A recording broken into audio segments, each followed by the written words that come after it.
Hey Cherry, how you doing?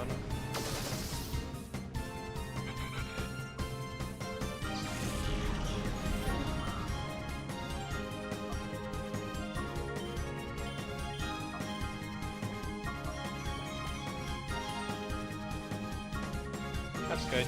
Feeling better today, I hope.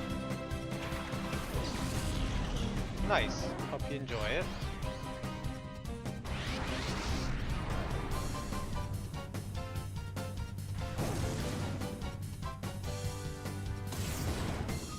Ah, that's not good.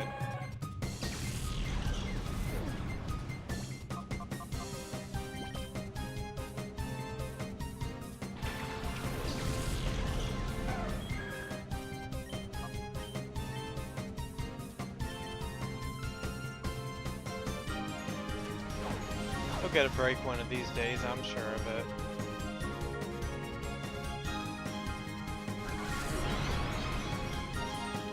Yeah, no problem.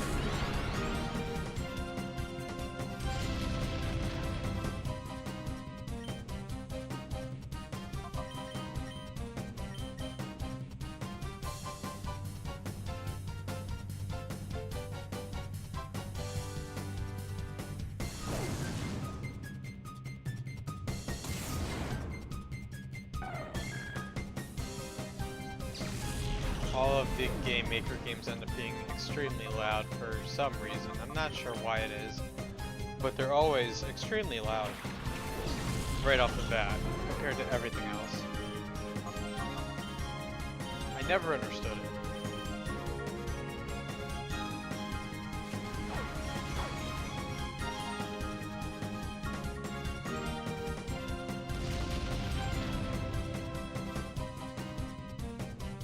That's okay.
Alright, much better then. All I was saying was that every Game Maker game ends up being extremely loud for some reason. For default, which is why I constantly have to change the settings around, and why some games sound louder than others and others don't. I never understood it, but what can you do?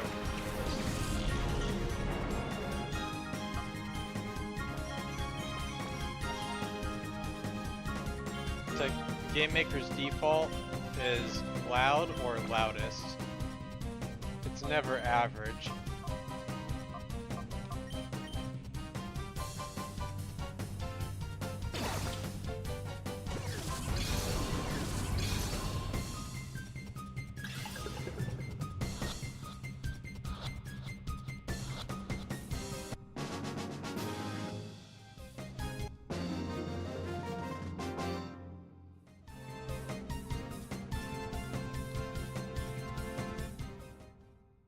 I mean, I keep my volume on average around 10 or so, and I have to lower my desktop audio by like 50% whenever I load it up. So there's a line between nothing and extremely excessive, and it's always on the higher end for some reason.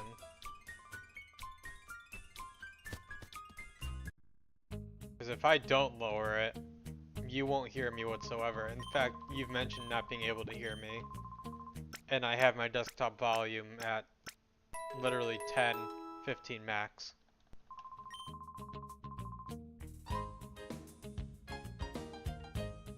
If I put it any higher, everyone would have hearing damage just from it itself.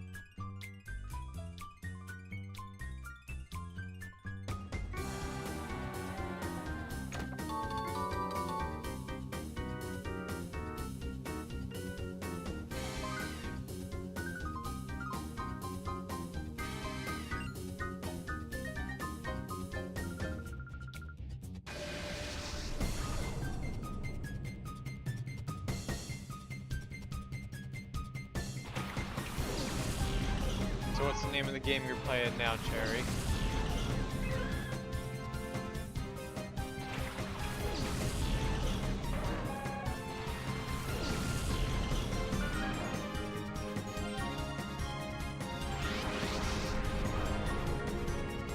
Let's see.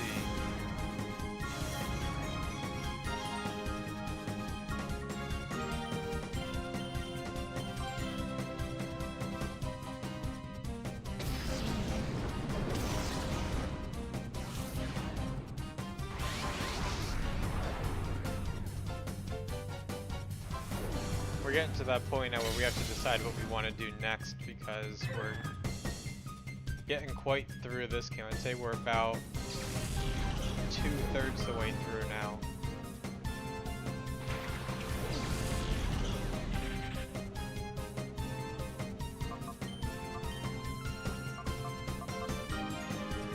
I am sure I can find something, but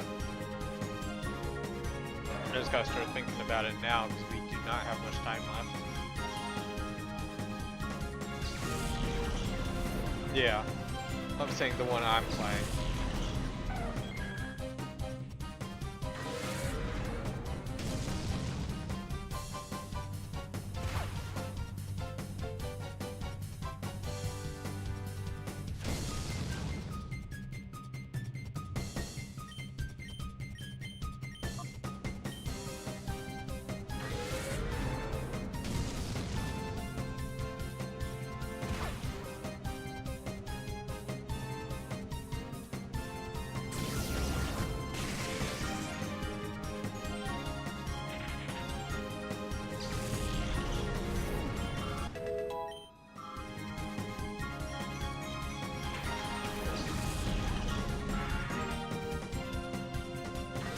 I'm not sure what to do next, but we will see.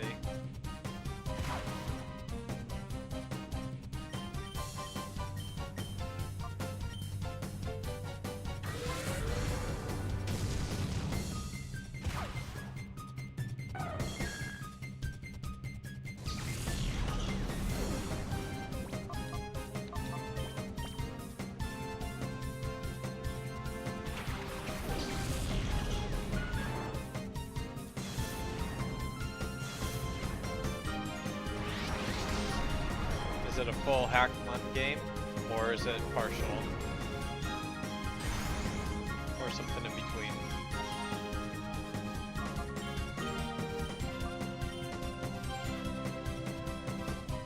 Ah, you just started it.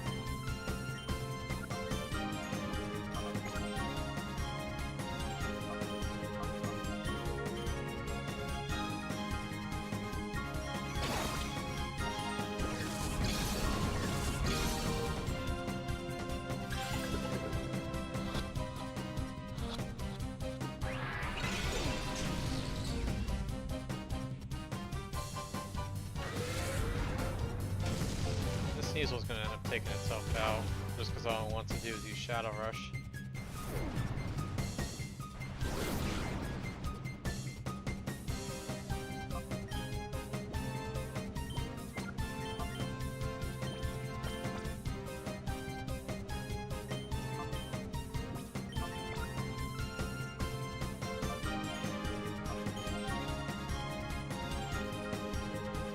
Really?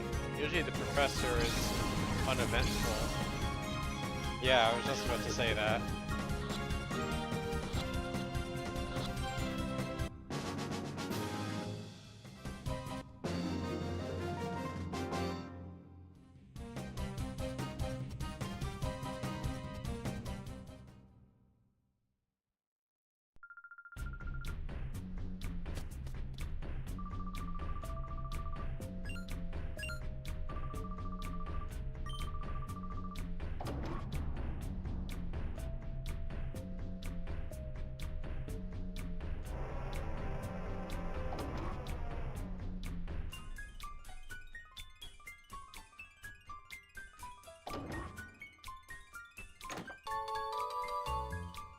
That is true.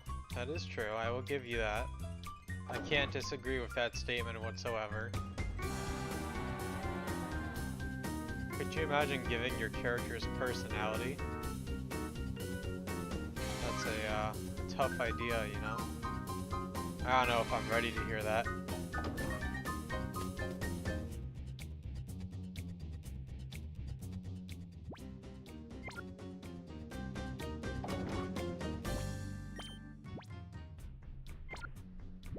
It's not really a bad thing.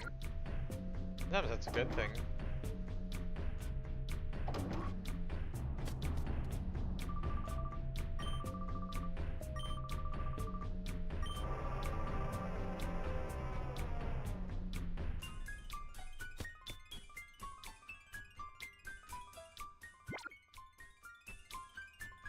Takes a long time to do it. I was just more so saying, in a sense, not about the starter. I was saying more in a sense that it's tough to, what's the word I'm looking for?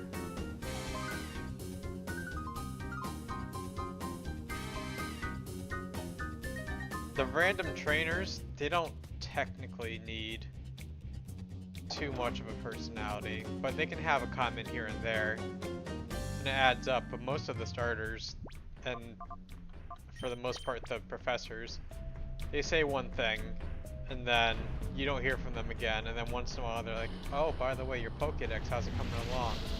You should check the grass to see if you can find more.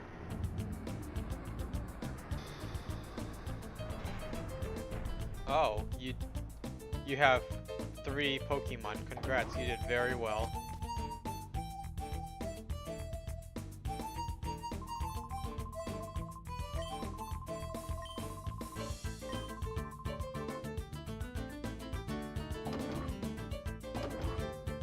Yeah, I know you like your story.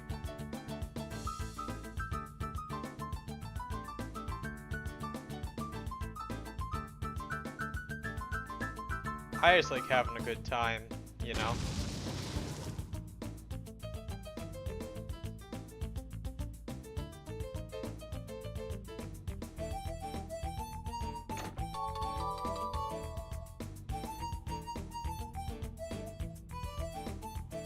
There's a balance sometimes.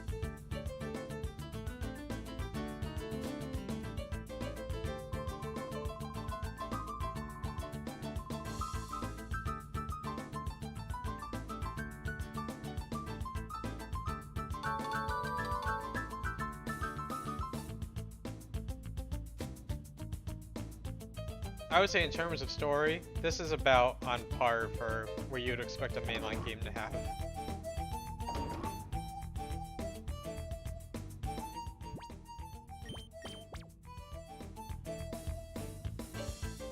Yeah, Platinum had that, where sometimes you'd see the trainers around. They really, I don't know.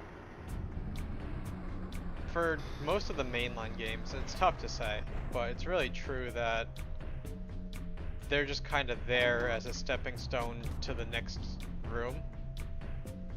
It's about selling the merchandise, not about having fun.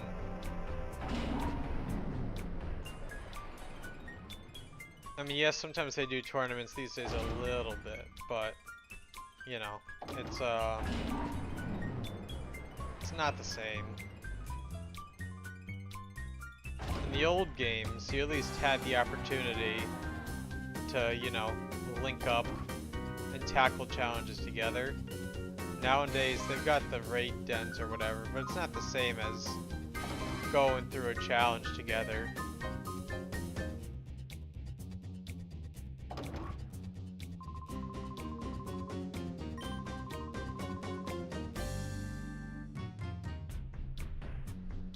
It's a good question. You should try.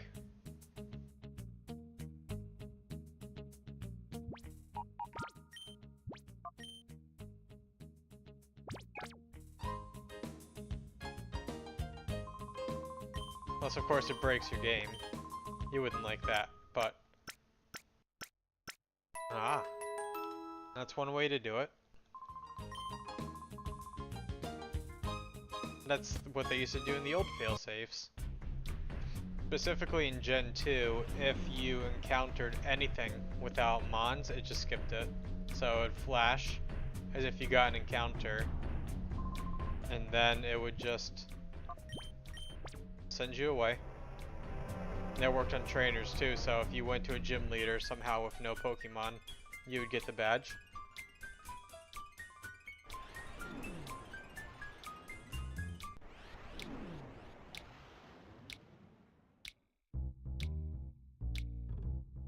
I think it's the only game to do, because otherwise they would just give you Missing No or something. Yeah.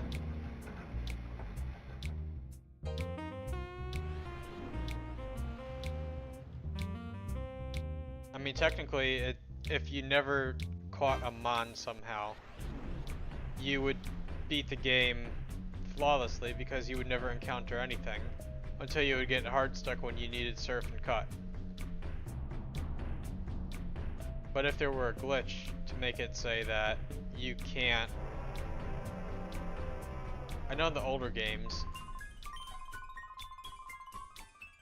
if you didn't encounter, right?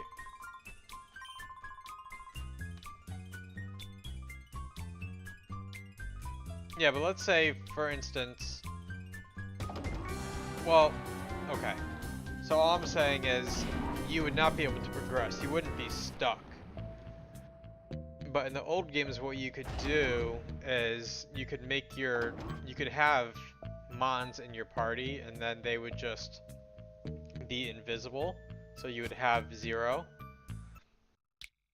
Like, let's say they were all fainted because of a stat reducing berry. You go to negative health, which would be infinite, basically. But I was just more so saying that if there were a way to do it, you could only progress to Gym 2 without doing that. Because then you would need Cut. But if you somehow managed to glitch your way around Cut, you would then have to deal with Surf. And Gen 2 at least had it so that if you, for some reason, say you traded your only Water Mon, you would get a gift Mon in order to actually progress.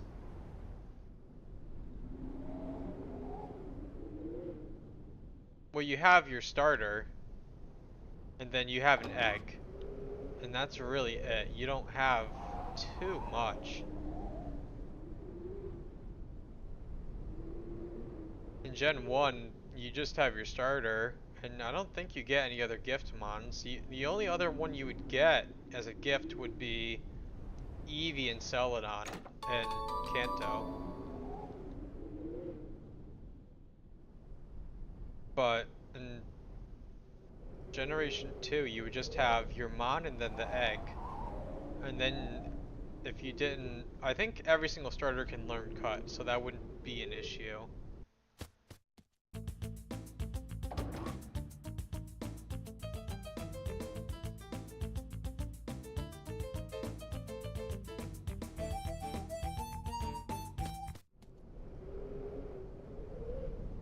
then you'd get a second egg. But other than that, I don't know that you get gift mons. I don't remember getting any. If you get Hardstuck and Cyanwood, they give you a Tentacool.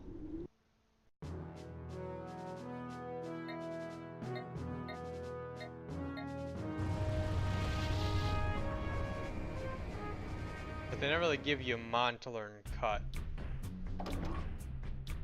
Or Strength or anything like that. There's a temporary Mon that you get. You get a Spearow named Kenya. Nice. So, but you wouldn't get that till after the second gym. You wouldn't get Kenya till after the second gym. But then you have your Cut and Flymon.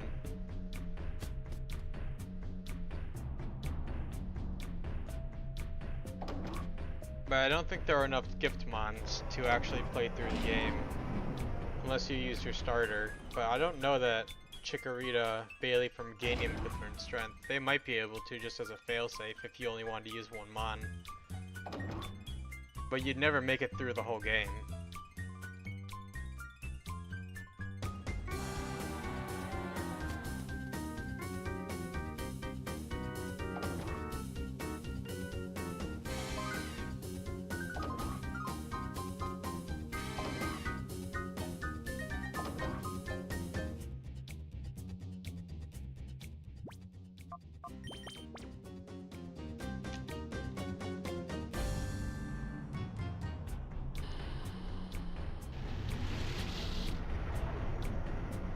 Assuming that it's the fire, water, grass core, you're gonna pick the water. But if it's never the fire, water, grass core, what do you choose as a starter?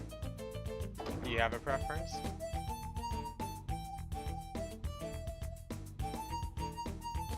Oh, that's a good name.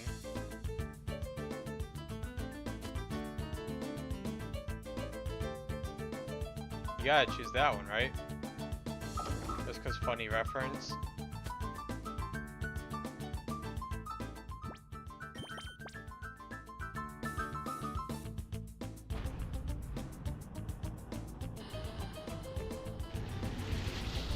Ah, well that's because Fortnite is Fire Cherry. Don't you know that? I think it depends on the generation. I usually go water, but sometimes I'll go fire. I almost never go grass.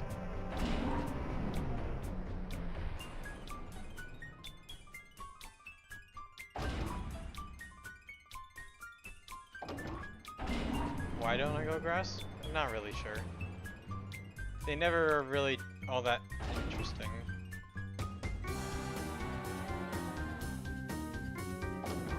I guess if you're playing through a game, you really want an offensive Mon, right? Usually the water and the fire types are more offensive.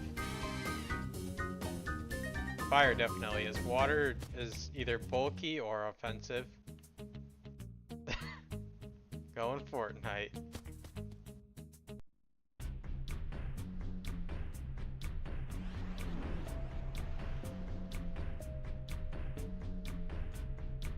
At least this game's a little bit different. You're starting out with a dark and a psychic type.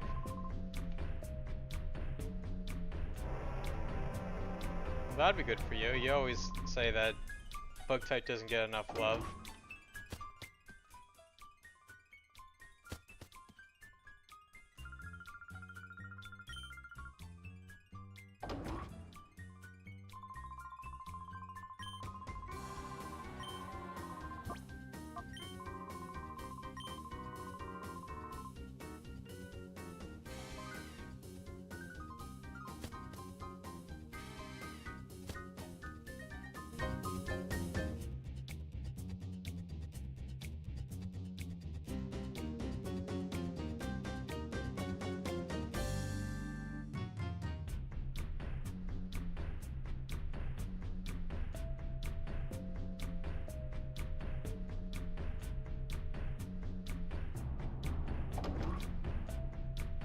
Well, hopefully your Fortnite ends up being super awesome and powerful and cool.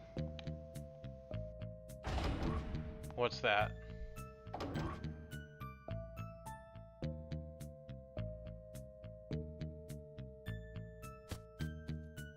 It could be.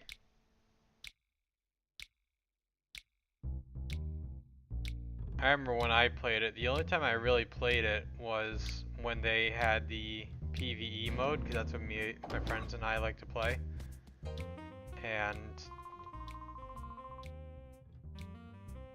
well, we never really did too much after that, just because most of them didn't like multiplayer, but different story.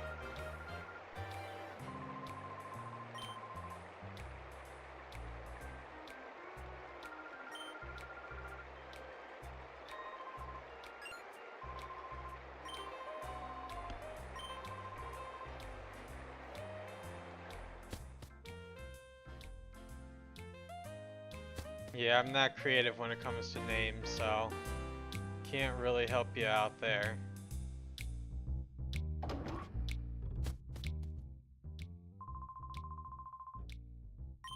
Maybe.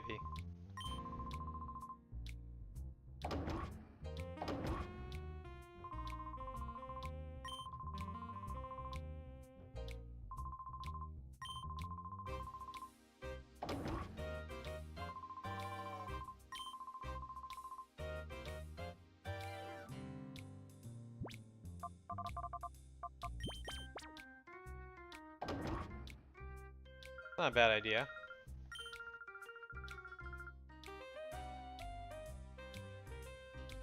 Huh. Trying to think of where this key card is. I really don't remember. I remember I got stuck at this part as a kid.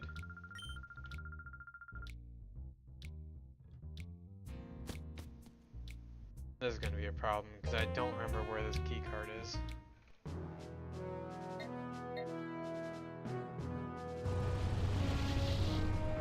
I know it's gonna be somewhere really obvious.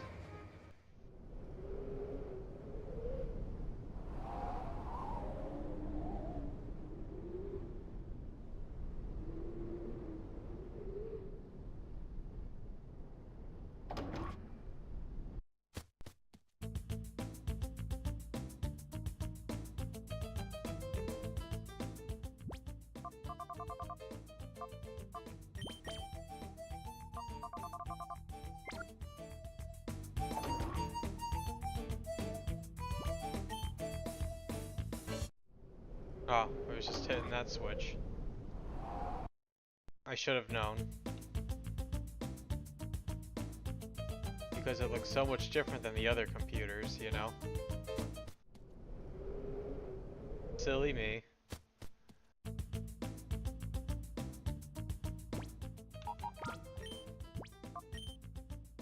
Well, I didn't get hard stuck like I thought I would. That's a bonus.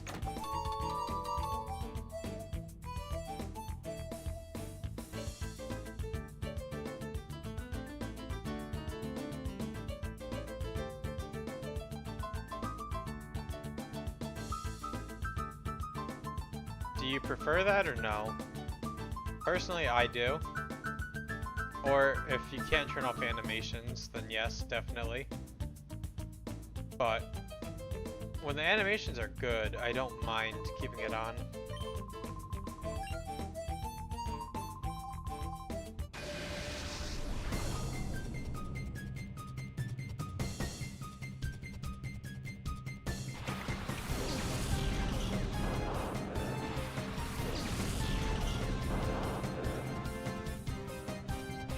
Yeah, it's nice once in a while to have the animations on, like I said.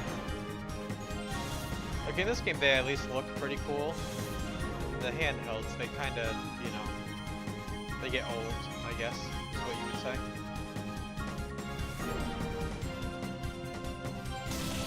But I love how...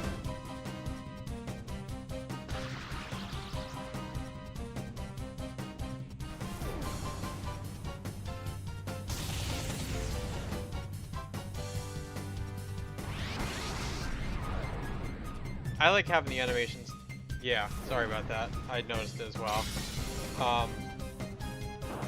It's better now. Sorry about that. I was just saying, yeah, I do like having them on when they look good, but it does drag the game out a significant amount of time. So, I don't know. If they look really good, like in this game or in Stadium, it's really kind of strange, isn't it? All the spin-off games, all the animations look really good. Then the mainline games, they're kind of nothing.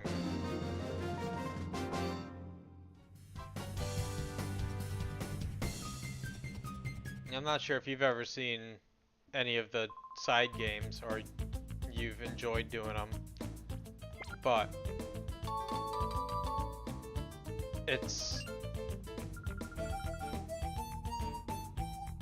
I mean, yes and no.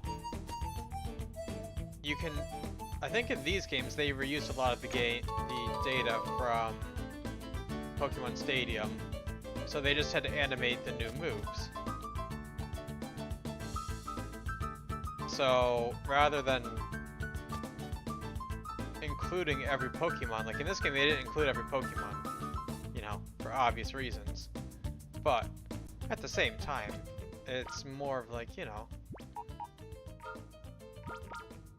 it feels like they put in an effort, right? It always feels bad when it feels like they didn't put in an effort. That's when the game gets upsetting, you know?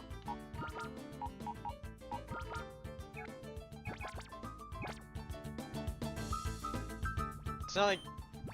See, I don't have a problem with them reusing things. I really don't. Some people do, and the people that do are wrong. Personally. Because if it saves time but it looks good, why would you be upset at them reusing assets if it just means that, one, it's saving time on that so they can actually make the rest of the game so much nicer to look at?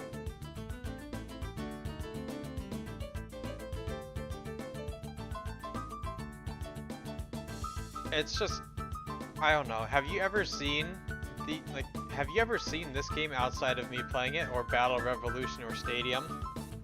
Because they look tremendous.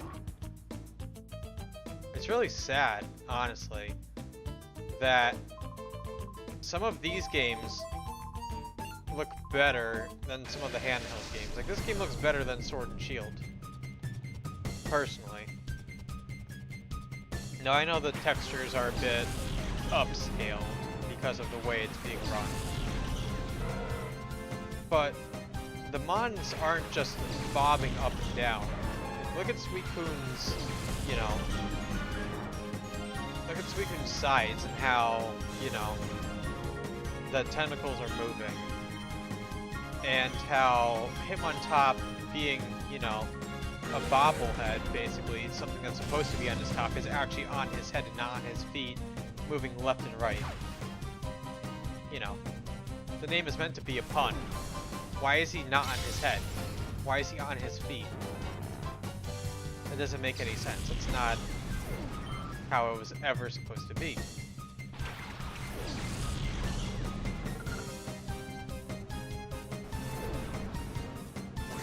Even the common mons look really good. And I don't mind if the designs are simple. That's half the charm. Look at Chincho. Nobody's ever run a Chincho in their life, right? Nobody's ever said, yeah, you know, I'll grab a lantern, but I want Chincho on my team. But the little guy's just sitting there floating, you know?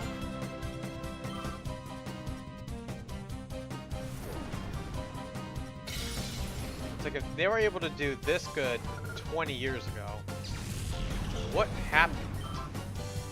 Why does the game look so bad now?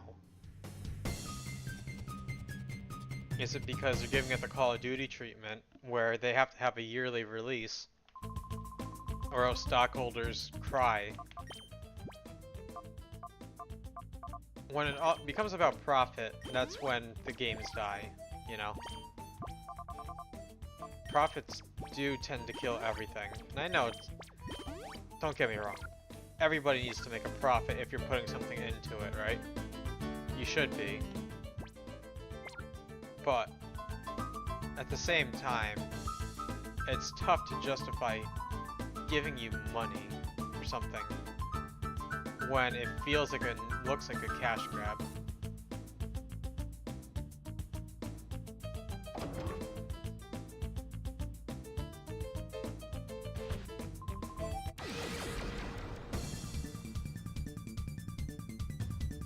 Even the newer games, you don't really think about their soundtracks or anything, right?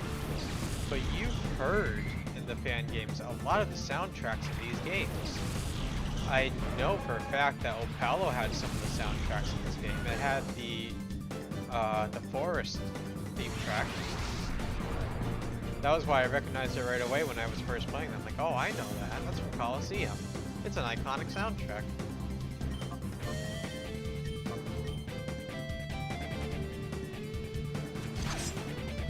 This is just a random...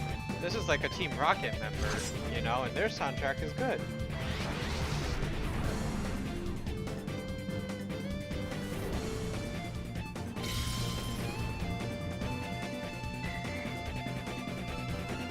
I know I like to complain. Don't get me wrong. You can tell me to stop whenever you're sick of hearing it. But it really is hard to justify spending $70 when back in the day it was what, 40, and it looked so much nicer. And maybe it didn't play better. Yeah, okay. There's a lot of backtracking. You're only using Johto mons in this game, which was always a major complaint. I get that. But people already don't give Johto any love except for Heart Gold and Soul Silver. It's quite tragic, really.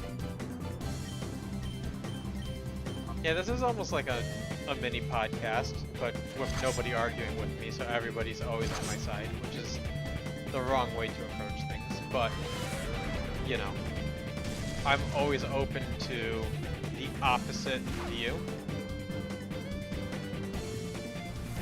I'm a chronic complainer. There's just no way of putting it politely otherwise, right? But I understand why people did not like this game. It's not on deaf ears.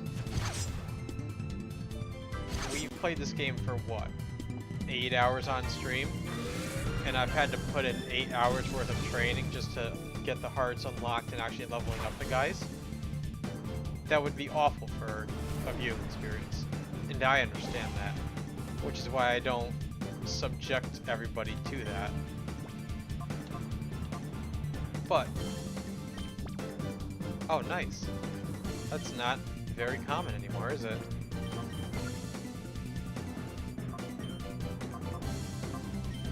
But it's not on deaf ears to me that this game has its problems, and half of me loving it is nostalgia, and the other half of it is the fact that it's just a Pokemon game in 3D and it's double battles. Believe it or not, people complain about the fact that it's double battles for some reason. That a mainline game was only double battles. Why? I can't comment. But it is a fact, it's a known fact that people did not like the fact that this was a double battle game, and I think that's why the sequel was single battles again. Which is tough, right? But there's almost never double battle exclusives, you know? But yeah, I'm not sure if you were here for this little area, so I'm gonna play this song because I need to heal anyways, so it doesn't matter. But I know you will recognize this song. I'll let it play out once I'm done healing.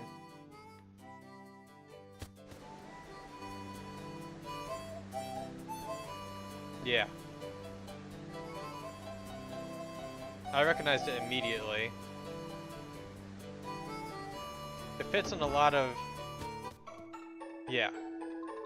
It fits in a lot of like the rural areas, you know?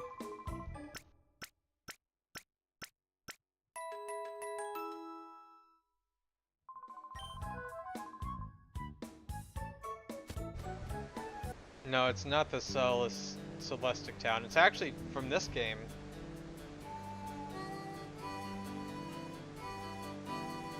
I really do give this game a lot of credit because it did a lot of things right, it did a lot of things wrong. And it's hard to do both.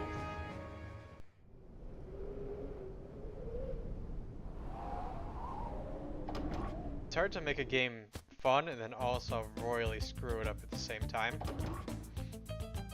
Now, considering, again, this is not made by Game Freak, I cut them a lot of slack. These are the guys, I don't know if you've ever played the mobile games or not, but it's Genius Sorority, so they make some of the side games and they make the mobile games. So they're still around, but they're kind of in limbo, which is tough.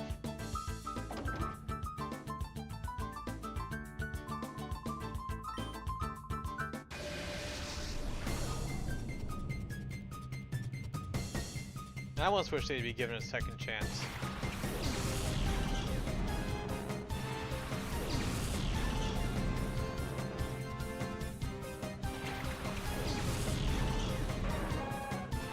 I mean, I guess technically they did because they had Pokemon Battle Revolution, right?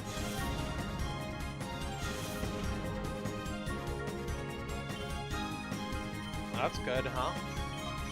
See, now that's a good move. Give it to you early so that as you continue to catch mons, someone like you who likes to update their team, it's really nice to have.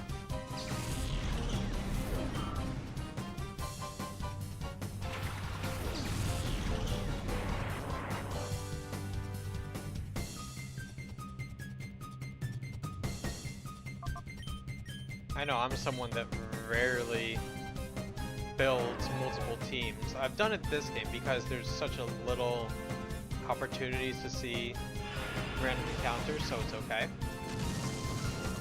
And it more, to me, that makes it more fun if you have limited encounters. Just because then you kind of gotta use who you have.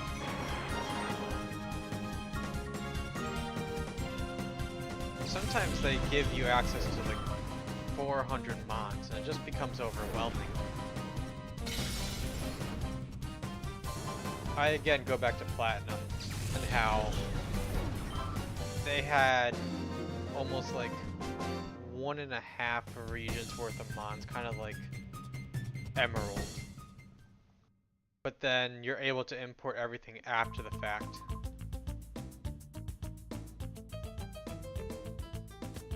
But in the normal game session, you're able to get far enough on its own. There were, I think, 200 something mons that you have access to. And you can complete the living decks, I think, on your own. Minus, obviously, the trades. But what's funny, Terry?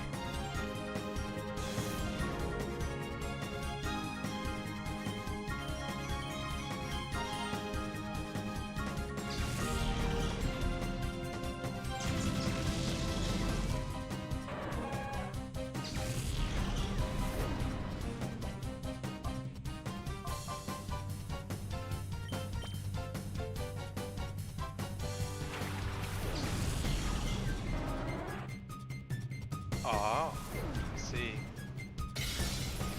Is it actually dry? It might be dry in the games, I guess. It's used for beauty. I know they had their flavors, so I wonder if that game has contests. That's a contest reference right there, if I've ever heard one.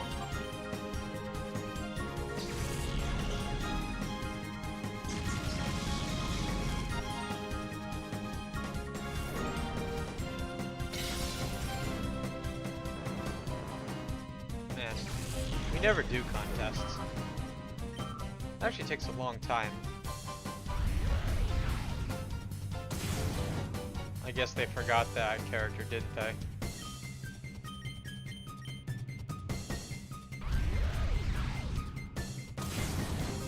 Unless they're meant to be a meme character, then well done.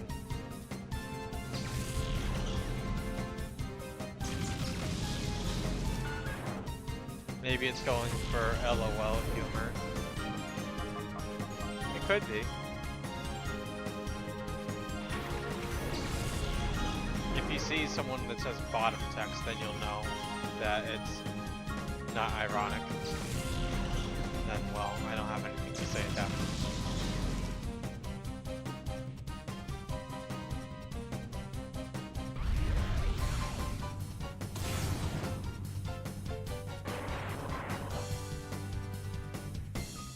And I love the old Electrode and Voltorb fainting sprites. They were so good.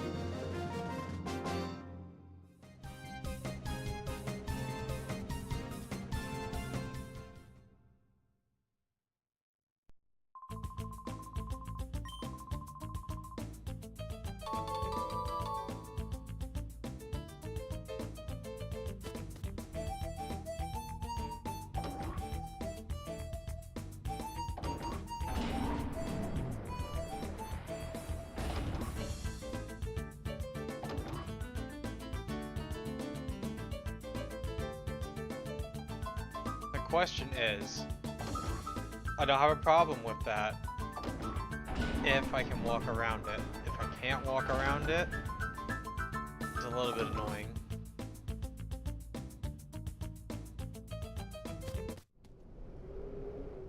So, I'm not sure how I feel about it. If you can walk around it, then it's cool. If you can't walk around it, yeah. I don't have a problem if you can walk around and they have a couple encounters just, you know, to let you grab another party member if you wanted. It's just when it's not optional, and I'm trying to heal my mons that got poisoned because they have 50 little Weedles and, you know, Wurmples all around, and they poison you, and they don't sell antidotes for the first half of the game. Then that's when it gets incredibly frustrating.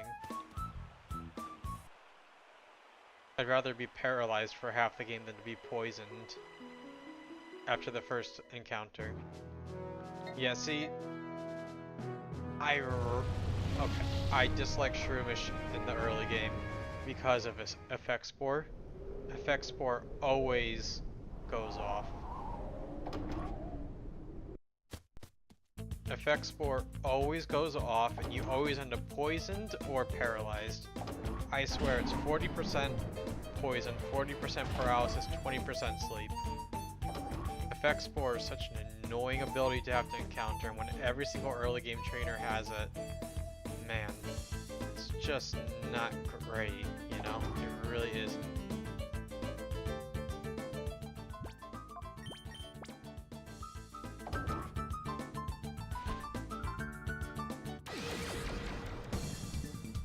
I mean, honestly, just sell full restores.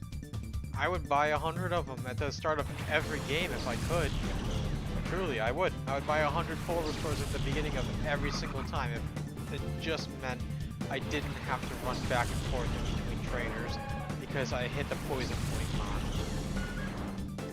on. It just kills me. It really does.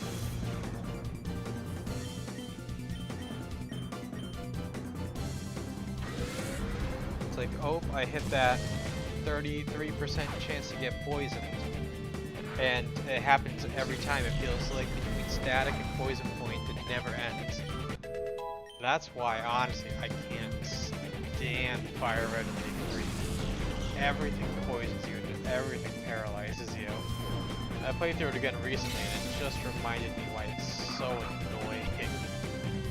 It really is. It's just so frustrating playing those games again.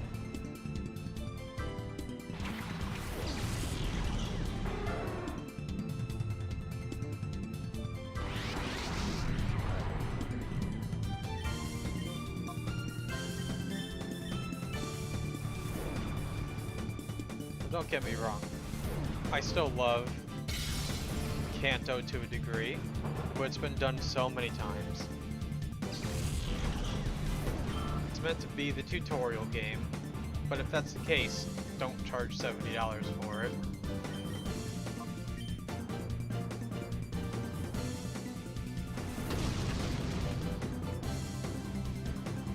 made, what, Let's Go, Pikachu, and Eevee, and the games didn't have abilities in them.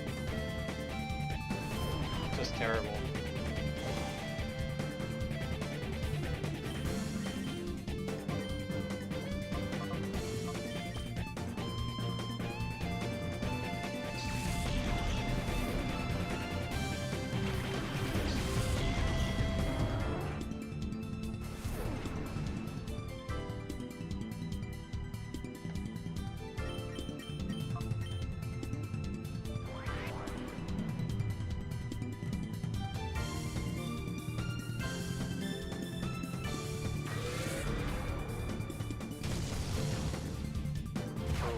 Lost that Murkrow.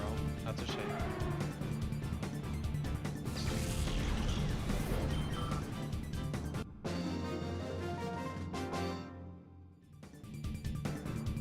Oh, that's good. XP all is good. XP all early is really good. Especially if you have a level cap.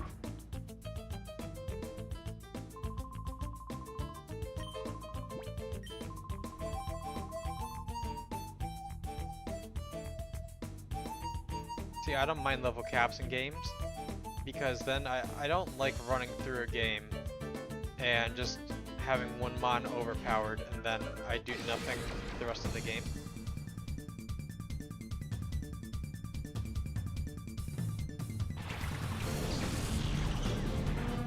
Even Kanto Gen 1 lets you buy antidotes at the very first Pokemon in Viridian City. It just kills me when they don't do that. It really does. That's good. That's how I know right then and there if I'm going to be able to tolerate a game. If I can't buy antidotes in the first city, I'm already partially checked out. Just because it's so annoying. It's the one thing that always has frustrated me, is not being able... Yeah, they should always have Antidote, Paralyze Heal, and Awakening. If they have Burn Heal and Ice Heal, it's fine.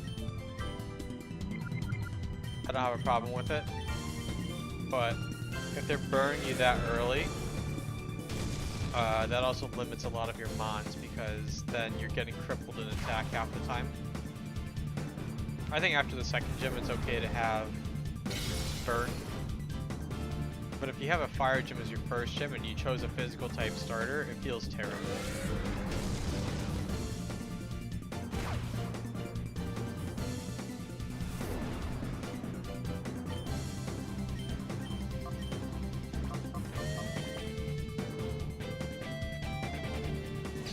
And if they have the, I'm not sure what they call the ice heals. They might just call it ice heal, I don't remember. But if they do, early freeze is just terrible. That's like a midpoint, right? I'm fine with it being there at around gym 4, gym 5. But it just feels awful being frozen. Yeah, that's what I thought it was. But it feels terrible to be frozen at the beginning of a game.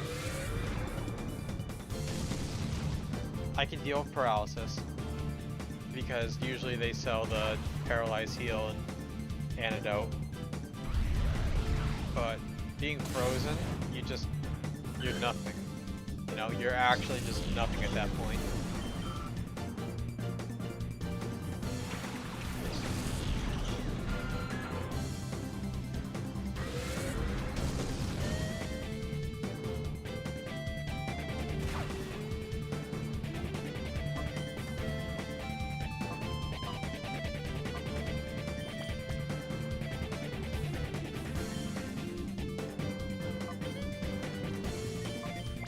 I guess if you have access to a lot of fire types early on, you you just have to have all three of the starters be special attackers, otherwise it just feels so bad for the player.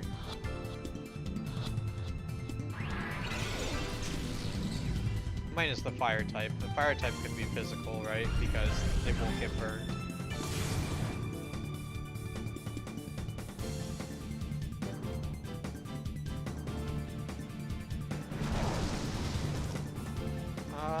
That's not true. Geodude is pretty much in the beginning of every game. You pretty much see a Geodude or you see something.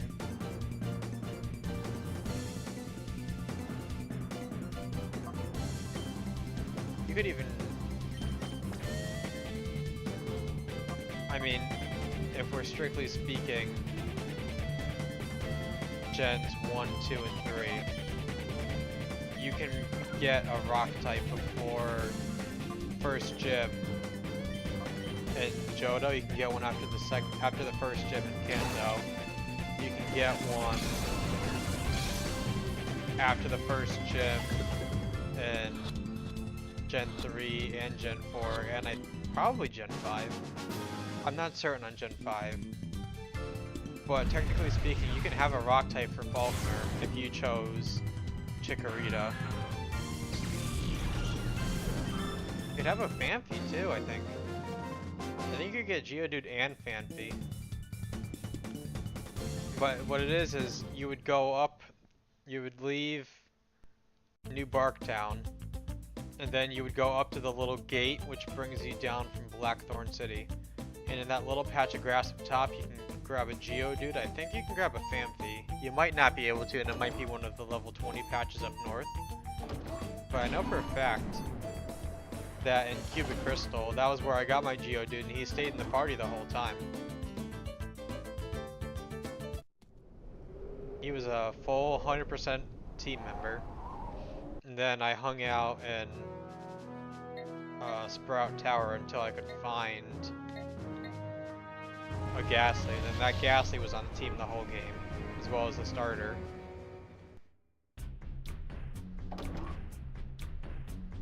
Honestly, the only new member we got, I think, was Fearow, because we needed a flying type. And the Tyrogue was just there for Rock Smash. But other than that, I pretty much just grabbed starting mons, and if I didn't, it would have been pretty difficult by the end because we were under-leveled the whole time, even after fighting every encounter. Another thing I say, you know, is that if you're gonna do that, at least have the wild encounters be XP dense. Like me personally, I didn't have a problem with Opalo leaving you a little bit under-leveled because the mons leveled up with you. When you got to a level 90 area, there were level 90 random encounters. So you could actually just go grab a new mon if you needed a teammate, which is what I did for Metagross. I caught a Metagross and just leveled up to 100 in that same area. But early fairy type, usually not. Not that I can think of. Unless you count Clefairy and Jigglypuff. Sometimes you see Clefairy and Jigglypuff early.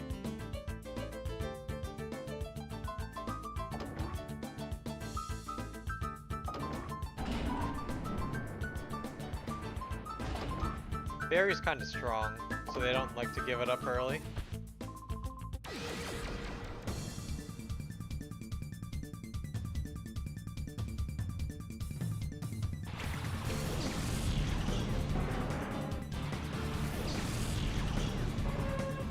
Can't wait for Suicune to get Surge back. Suicune is such a good mon in this game too. Any mon with a double hitting move is just so good.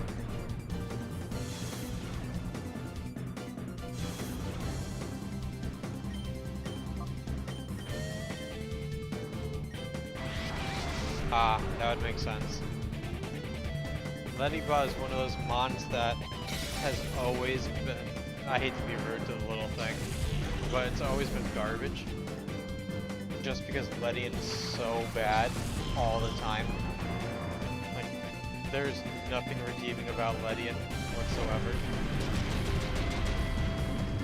I couldn't name one thing.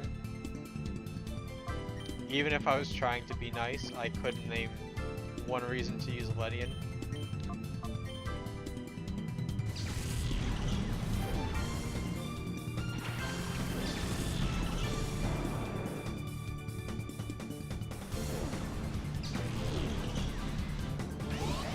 I'm almost positive, and not 100% positive, but I'm about 90% positive that Onyx. No, the stats are super awful on Ledian.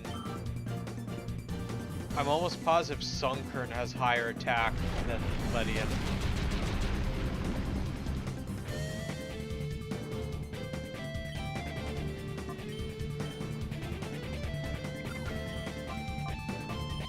I'm 90% sure.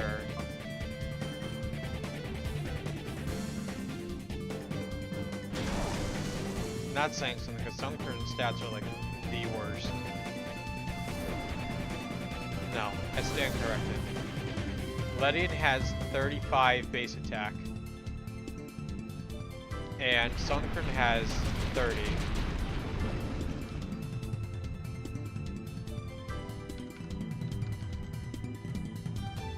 I don't know what that is. Oh, that thing? That's a grass fairy type, yes. I don't think I've ever seen that mon. I don't think I've ever caught it. Probably because I didn't play that generation. What game is that from? Sun and Moon? I never played Sun and Moon.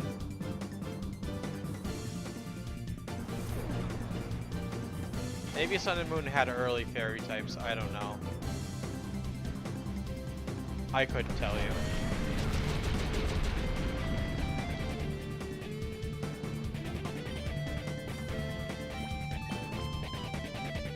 But yeah, 35 base attack is pretty much nothing, right? I mean, at level 100, right? That means you could have 185 attack. Max. That's assuming you're like adamant nature. You have invested all your EVs into attack. It's just so bad. It's so bad. Even 55 special attack is nothing. Right now, Entei, right? We'll look at Entei just as an example. Has 126 attack at level 45, and that's not even EV trained. Hitmontop has 124 at level 47. I mean, you know, that's almost it at level 100. So it's just so sad for the little thing. And I think that's buffed. And they expect it to be a physical attacker, right? Because they gave it Iron Fist, which, you know, is for physical moves. They expect it to be a physical fighter with 35 base attack. And it learns all the elemental punches, I'm pretty sure, as well as Mach Punch. Just bad. Very bad. To be so mean. It's not, again, every mon does not have, every starting mon does not have to be strong. It's true. Every starting mon does not have to have base 100 stats.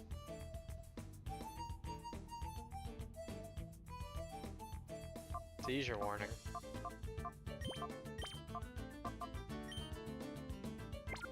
In your game?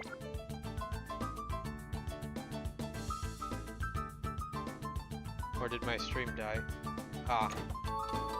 Yeah, they should do that. That's very irresponsible to not do so.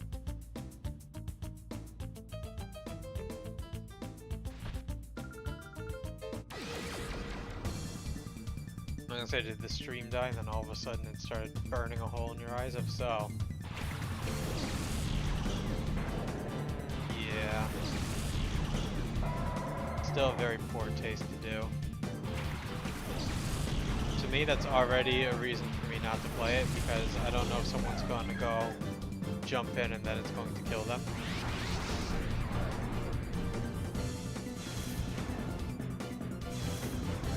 Well, that's not ideal.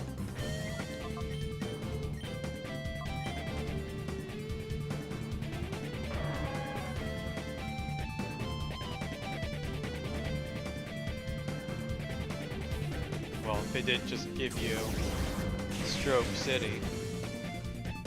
So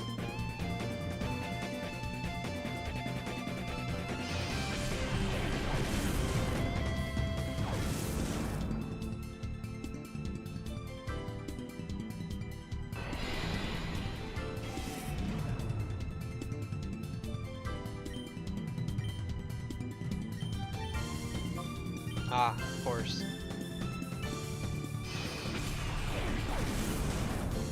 I mean, you could also completely avoid that situation, right? If you just put a sign on the door that says warning, flashing lights ahead.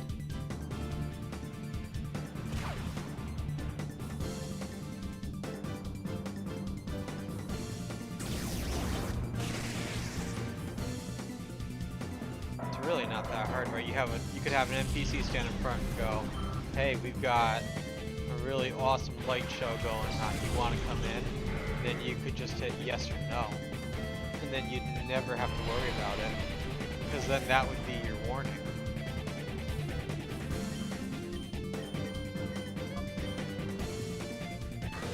We can make really difficult problems out of something really simple.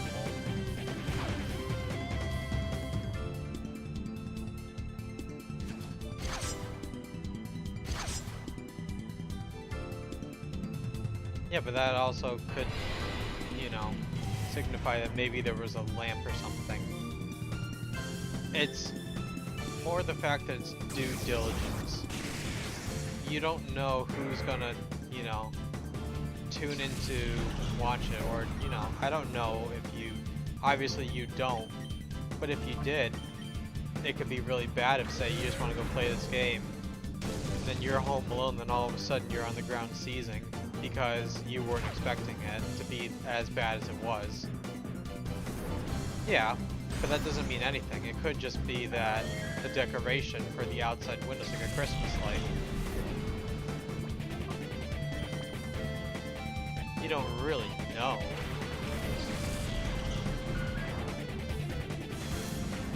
It could also be a glitch, for all I know.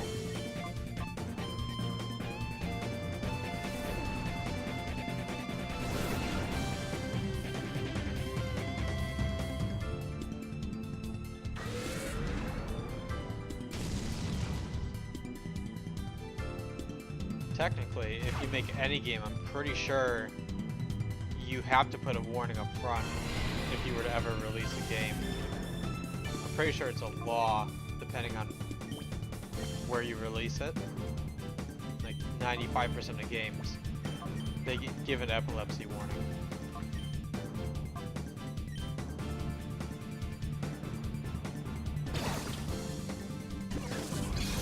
I'm almost positive it's like some law.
Yeah, it's tough.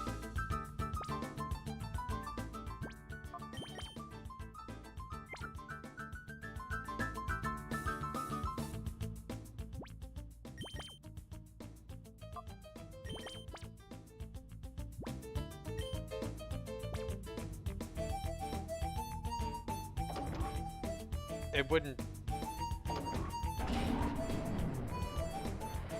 But I mean, to be fair, I'm sure it isn't that bad. But you also could just have on your title card one title that just says warning. Lights could be, I don't know. If you're susceptible to that kind of thing, a title card helps keep you safe. You the player and you the developer. It works both ways, so I think it's just good etiquette to do it that way. Because if there's a non-zero chance, you don't want to hurt anybody.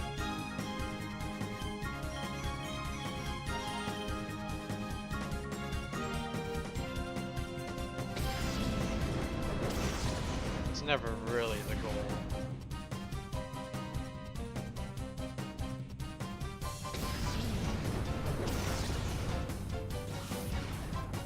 Because at the very least, you would know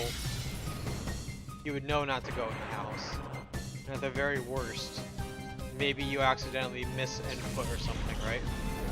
You're just holding run and then you accidentally run into the building. You have time knowing that there's a case.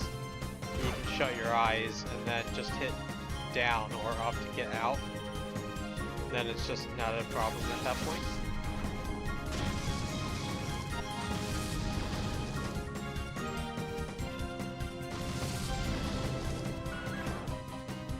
I just think having just a little title card in between, you know, saying warning, potentially photosensitive encounters in the game, even if it's only one or two. Better safe than sorry, because you could be held accountable if you hurt somebody.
I forgot that they use rain dance in this game. Luckily it doesn't matter right now, but I forget that they'll set up the weather on you to reduce their damage and to actually land their hits easier.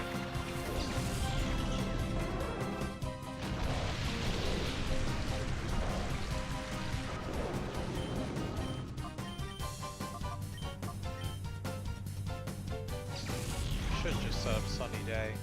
Sunny Day reduces the hit chance on Thunder, doesn't it? To 50%?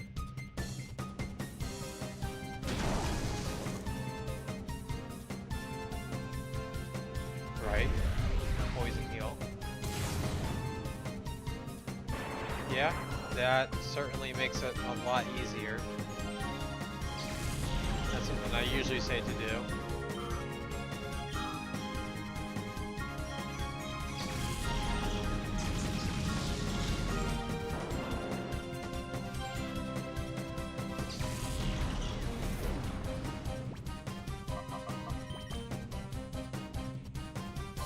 Early Pecha berries almost certainly are the easiest way to go when you have that as an option. If that is the case and you have access to them, I don't mind it as much. I don't have a problem with that.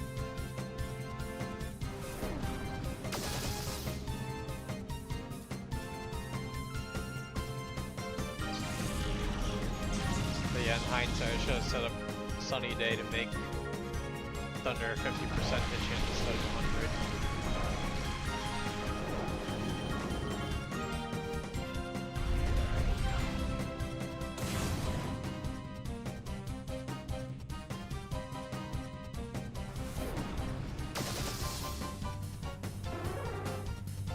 Guess that's why they say hindsight is 20/20.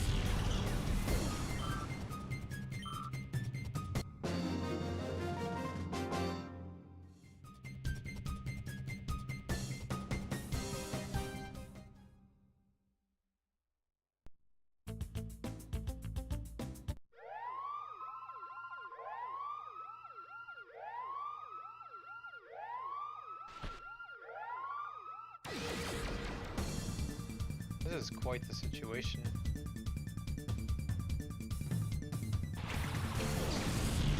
I do not have any mons left after this little gauntlet. Oh, I have to use some items in battle just to make sure I don't white out.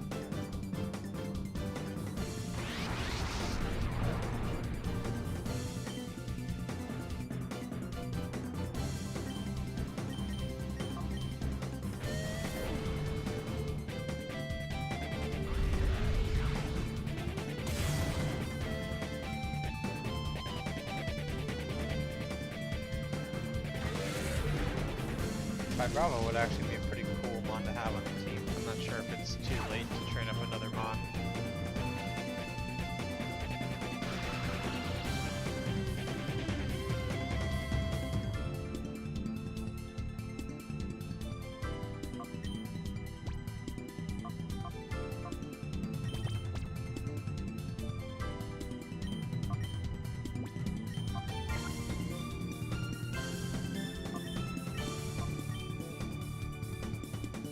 If I catch this Vibrava, that makes it a 3v2. Swellow will go down, making it a 2v2. I think I'll make it through this fight just fine, if I catch it right now.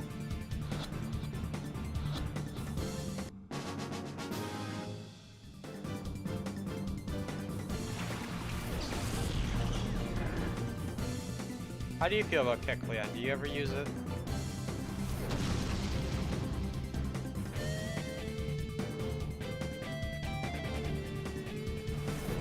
I feel like he's just a gimmick mon with nothing going for him.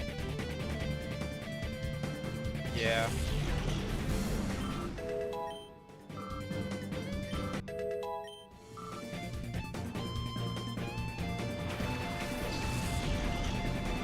It's tough to really justify using him.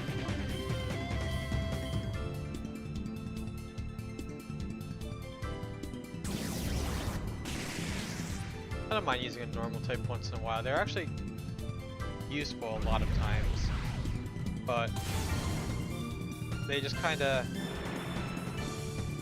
I would usually prefer to have a different mon just for stab purposes.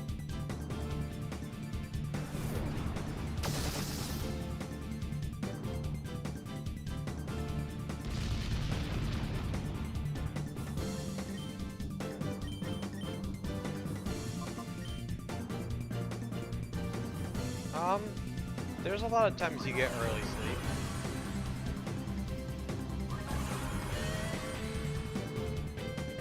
Honestly, maybe this is controversial too. Maybe I'm gonna be the center of controversy tonight. But I think I would rather have early sleep than being sand attacked and then never being able to hit anything.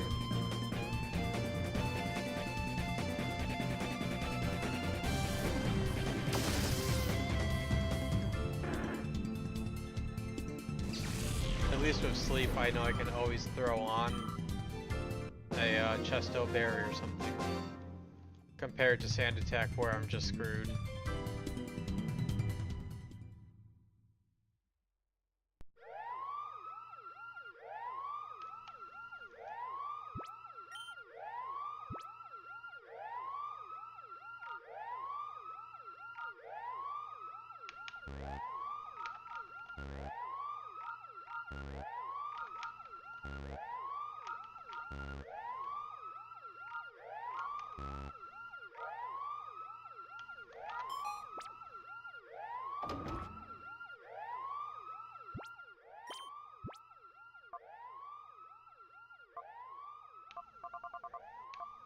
That certainly helps.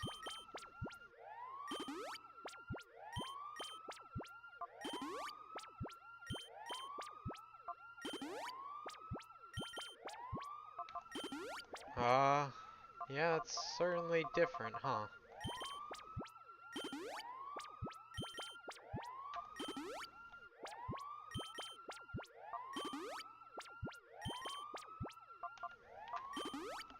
All these mandatory battles, it is a good thing I actually have a couple items on me.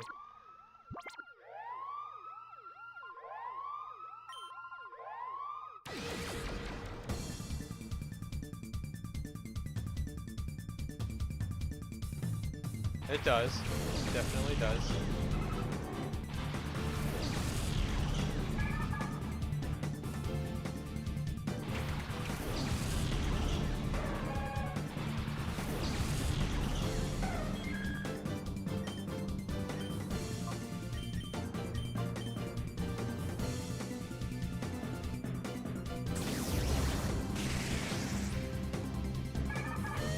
It could be.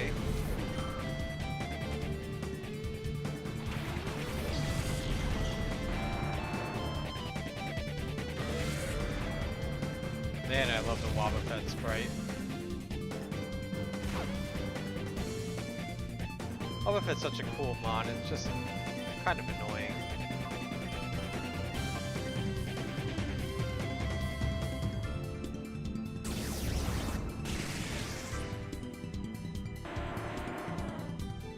Actually, it probably has Shadow Tag, doesn't it? Can't do what I was going to do.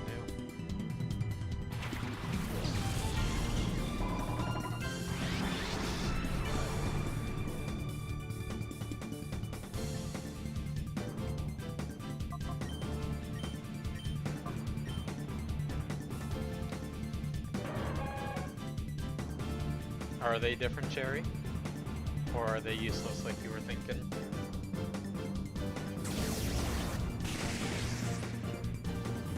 Let's see.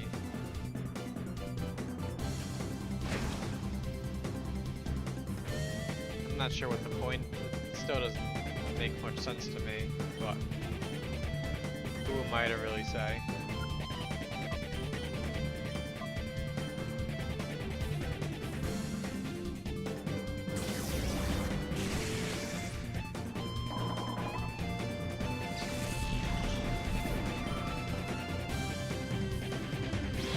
Yeah, but you're not going back to those earlier areas ever, for the most part, so.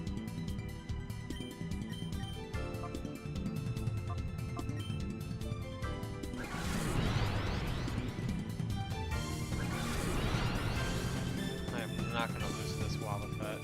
You go ahead and do what you gotta do with the Lava Fett.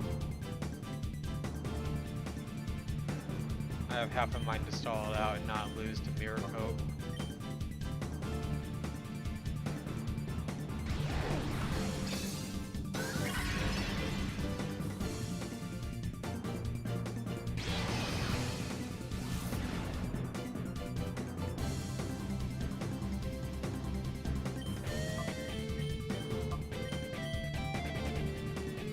love your double battles.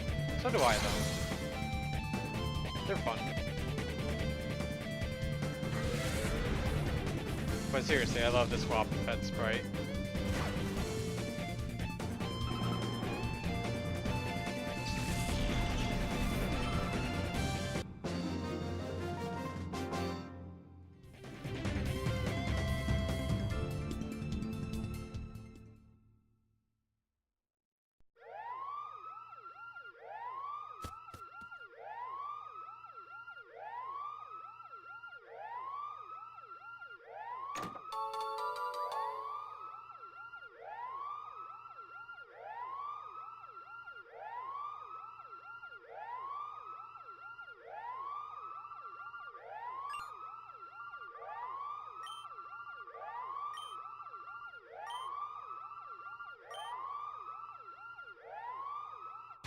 You know, a save point would have been nice. Considering if I miss this, I'm probably going to miss out on a significant amount. And I'm once again underleveled. Oh boy.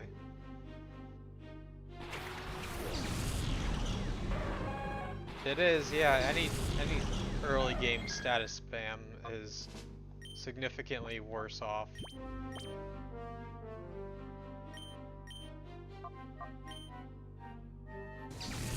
I forgot that there were no save points at this part of the game. Unless you go all the way back to the beginning and backtrack.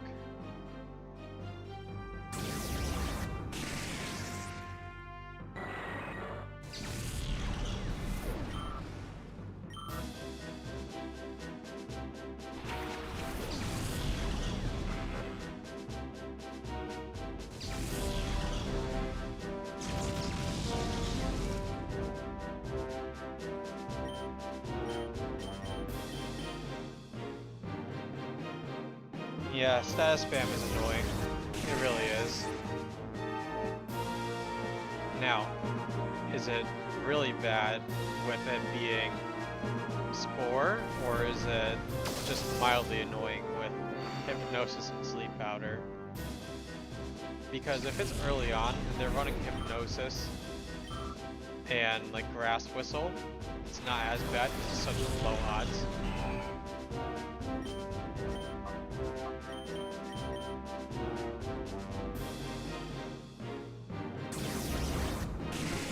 That sounds more like an oversight than anything else.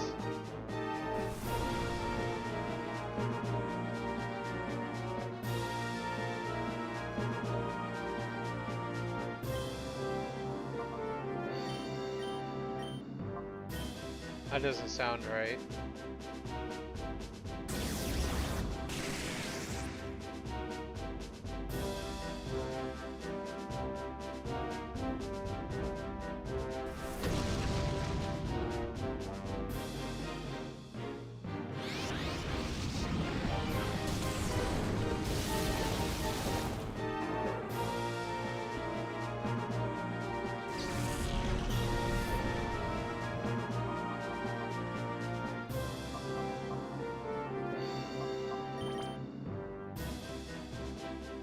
Technically, in most games you can't walk on them just because of the fact that you wouldn't want to step on the plants.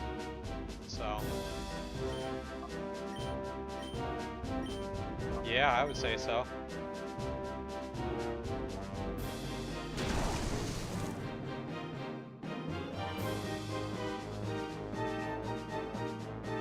Yeah, Plague Master is cool, for sure. I mean, it would make sense that he has Mask on if he's got some experimental item that uses the ability to not have repels or some chemical agent.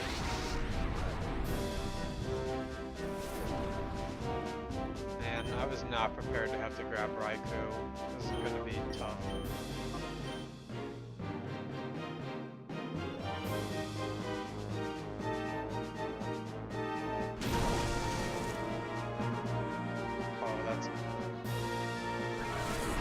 Bad, right?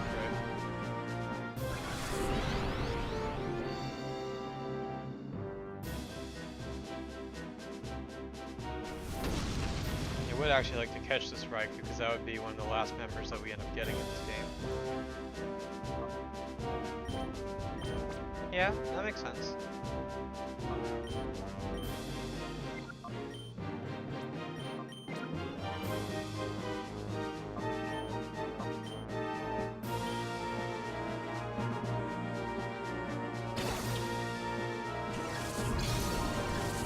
Some of my favorite characters are, I hate to say it, but they end up being the monsters in general. But they have some humor to them, so it makes up for it.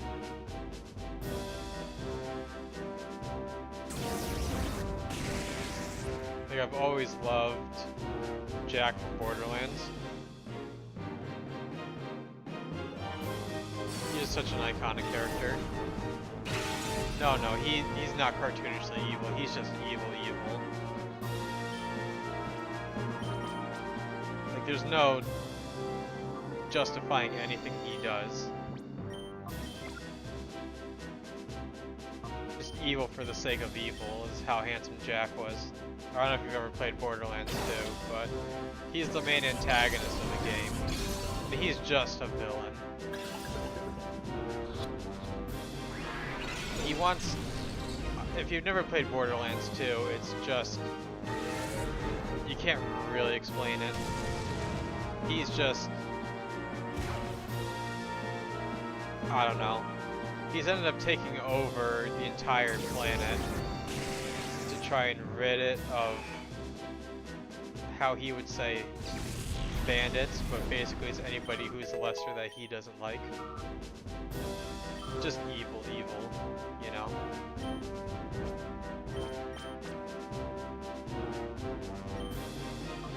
Who else can I think of? Usually the villains I end up respecting a lot in games. I don't know why. A good villain makes it so you really want to just defeat him by the end of the game. Not the Weedle Squad. I hope you have enough Pecha Berries. Okay, we got Raikou. I am so thrilled that I do not have to worry about backtracking through all this. I've always enjoyed games playing as the villain because they're so far and few between and they're usually not done very well. But when they are done well, it's very fun.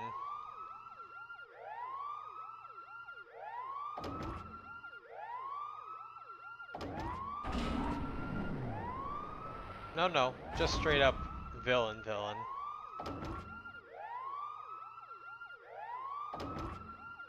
There are games where you are just the villain and everything you do is for the wrong reason.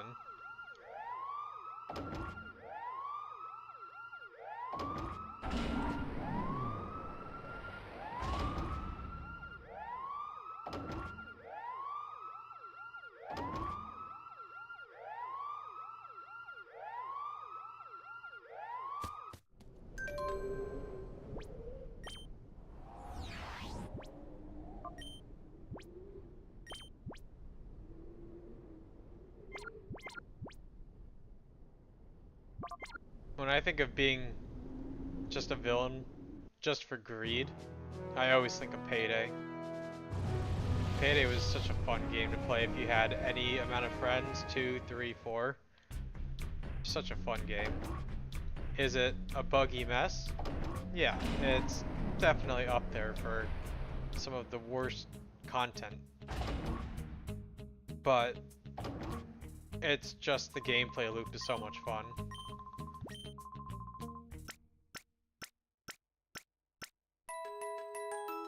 Like, you are definitely not the good guys in that game whatsoever. There's no getting around it.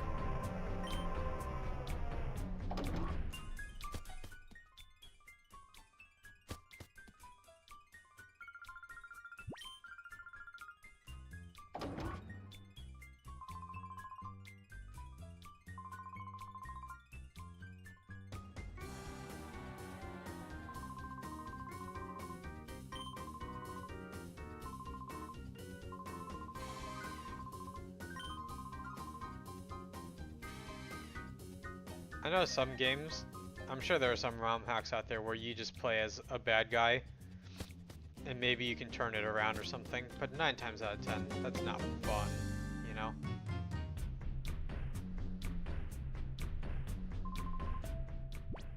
There are some games that just do it well, where you're just the bad guy and there's no redeeming your character, you know?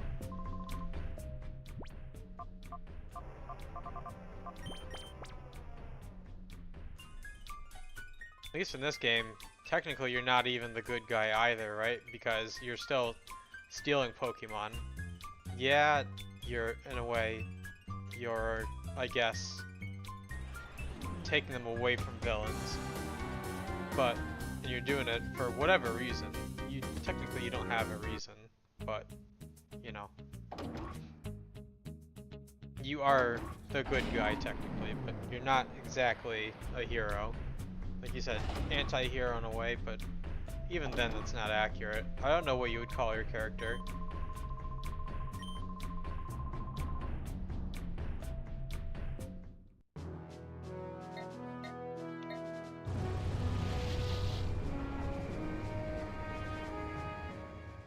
Are you even a hero?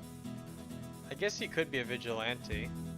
I don't know what you would call your character in this game, right? I don't know.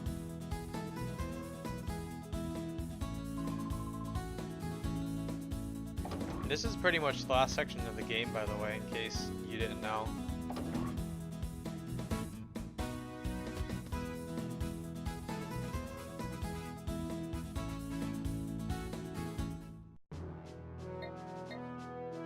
I'm gonna need to go grab that Raikou, because I have a feeling I don't think I'm a high enough level to beat this game right now.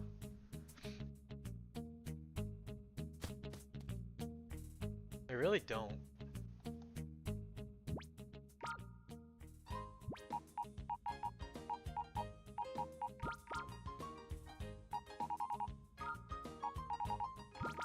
Sorry, Ampharos, but you're just too slow to be useful.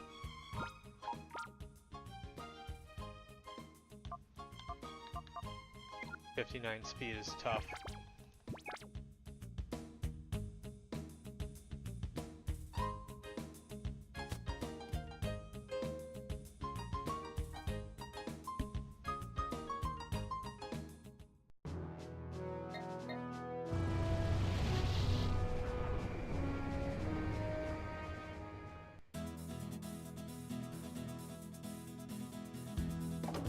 I don't really remember. I know that this is basically like a boss rush area before the end of the game. That's a cool little area. You know what? I don't remember the last time I saved the game. I really want to make sure there's a save area before I go and do something dumb.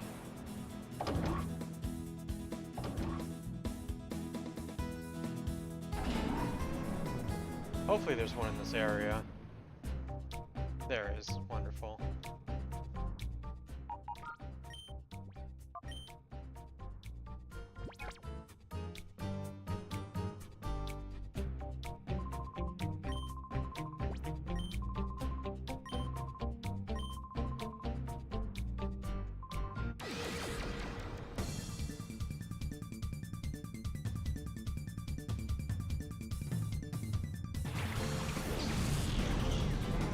Really should have put Raikou first just to start getting some XP. Oh well, it's okay.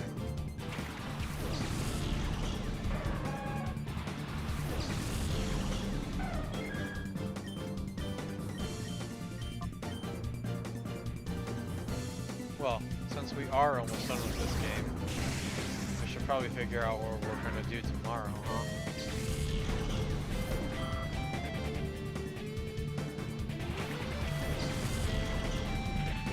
Unless you want to do the 100 battle gauntlet tomorrow, which would probably end up being very boring. I don't know if it's worth it. I don't think it is.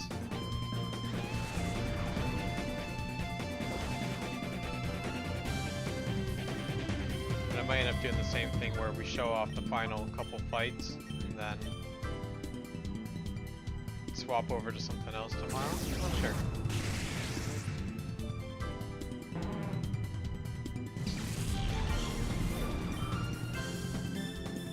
Isn't every session a Q&A session?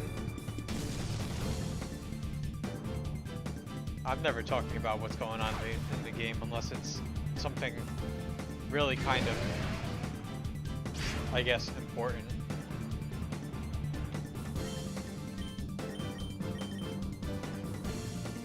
I mean, in this game there's a lot of downtime because there's no wild encounters, so you don't really have anything to complain about. Maybe that's why I love this game so much. I don't have to deal with getting hit by Poison Sting every time you battle.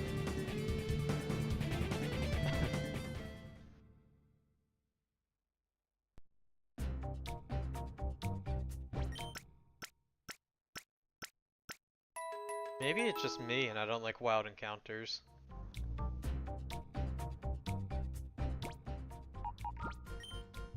Like I said, chronic complainer. But Mount Battle, the only reason you would go there, right, is if you had every single Mon already purified so you could get a Ho-Oh. Otherwise, there's really not much of a reason to do it. Hi King, how are you?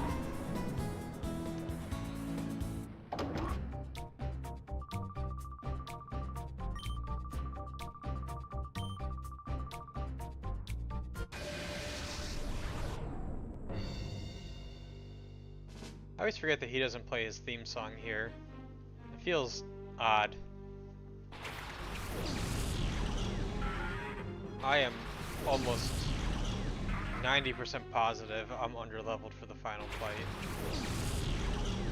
I remember it being difficult.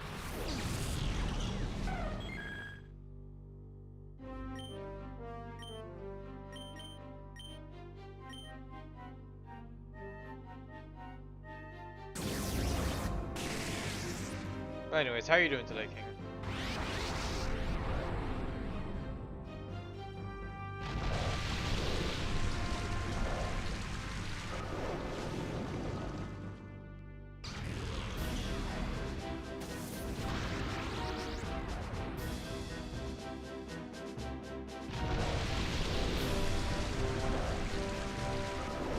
Man, if Suicune had Surf right now, this would be such an easy fight.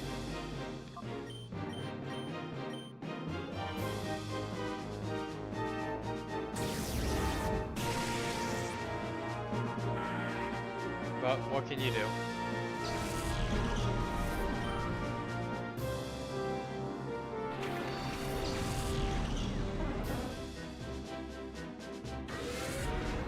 I think Golduck does have Swift Swim.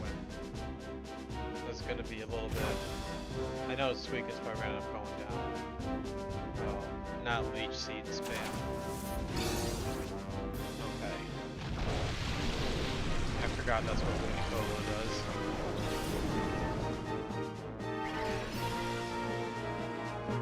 Leech Seed, Rain Dish. Well, I got a plan for this guy.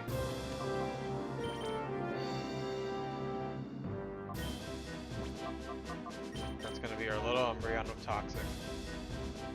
He's just gonna spam Leech Seed from now on.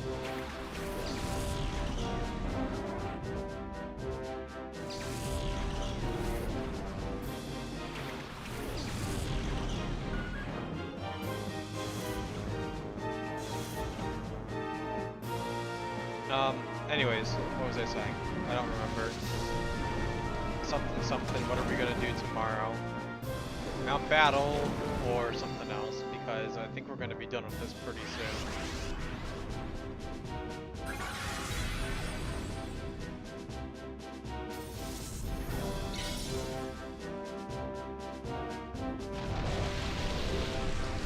I don't know, what are you guys thinking?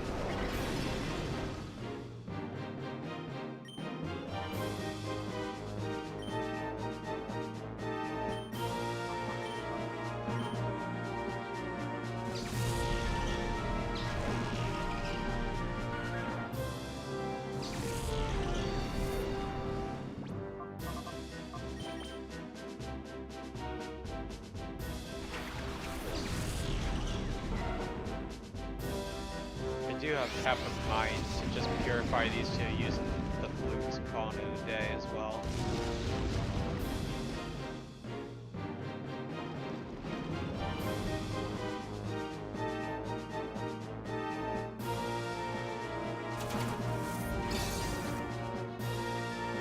like who's not going to be purified by the time we get to the end.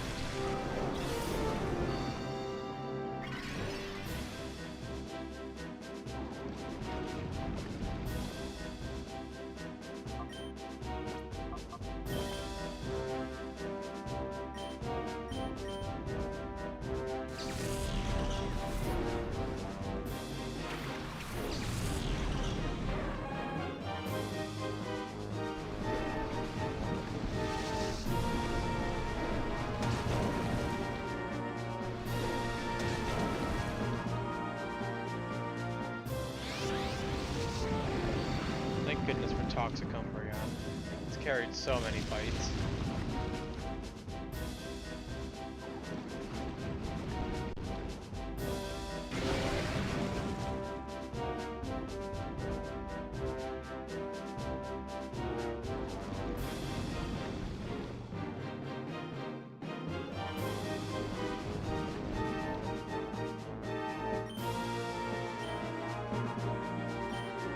Is it a good one?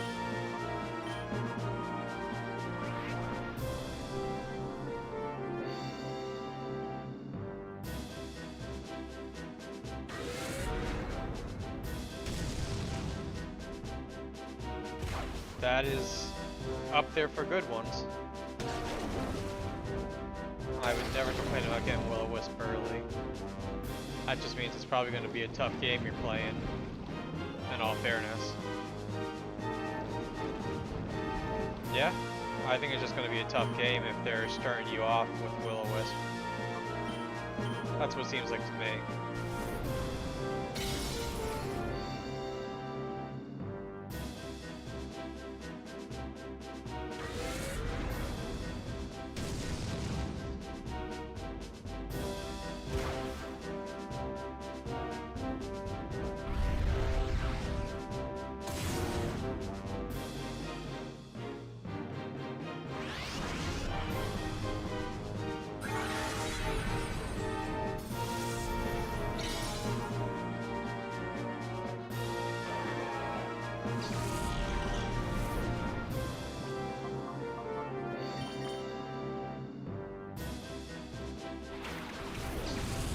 These fights are going to end up being pretty close again. Even though yesterday they were all in the 40s, they're already up to 45. I know they spike again too for the final boss. They do make it like a final boss. Gotta give them credit. They know how to do it. It's not always fun or fair, but they do make you work for your win by the end.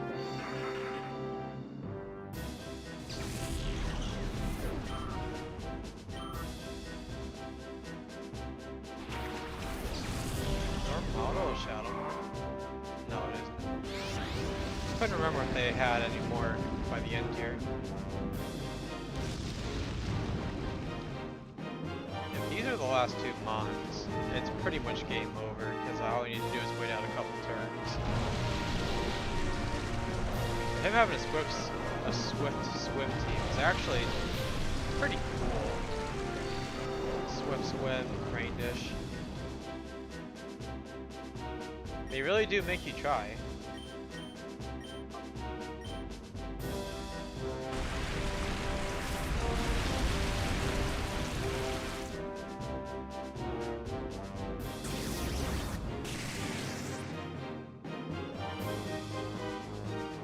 The only problem is I brought Nente to a Swift Swim match.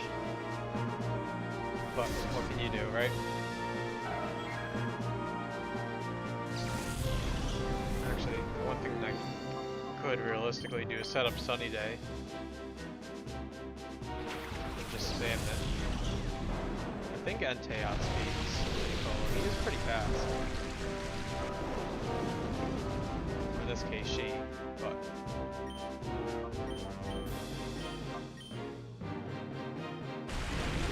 Maybe I take one. I don't know if I take one. Yeah, okay. I won't take another one. That's for sure. I definitely won't take another one even under Sun. But it might be enough to swap it out. Make him use Rain Dance again.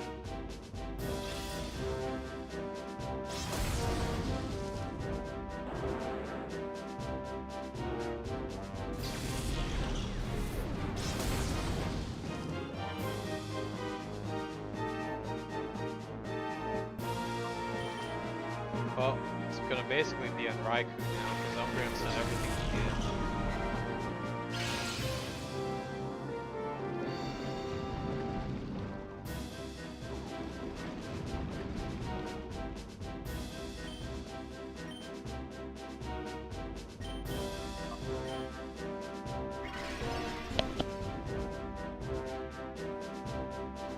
You know, I think this is the first time that they've used items in this game.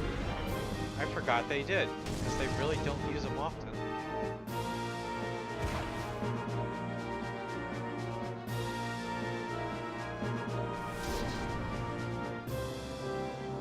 That's a tough crit.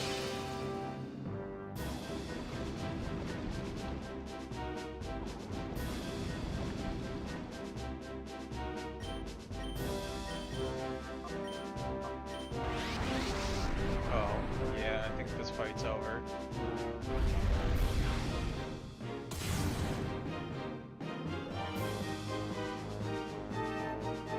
So we're gonna try it though.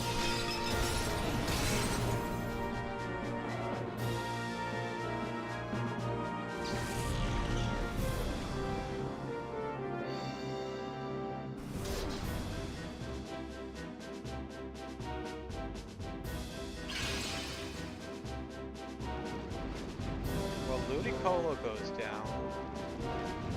Our model might go down because of this protect.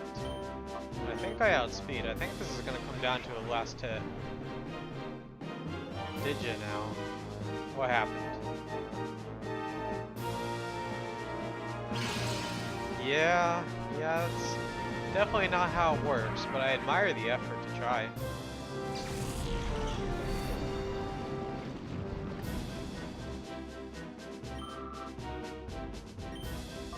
I think Umbreon clutches here. Wow. Look at that. Go Umbreon. I knew teaching him Toxic was going to be the right move. I knew it. It worked out.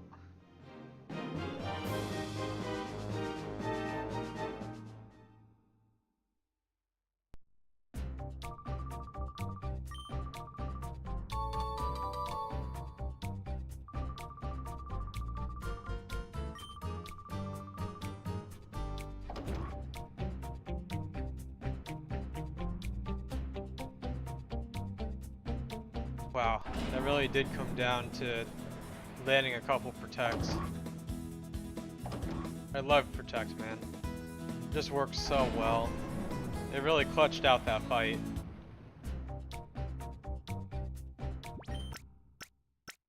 $15 HP, and those toxic procs are the only reason I even came close. However, I don't think this next fight is stall, so it should help. Honestly, Umbreon is the only reason I don't lose to stall, is because Toxic is so good.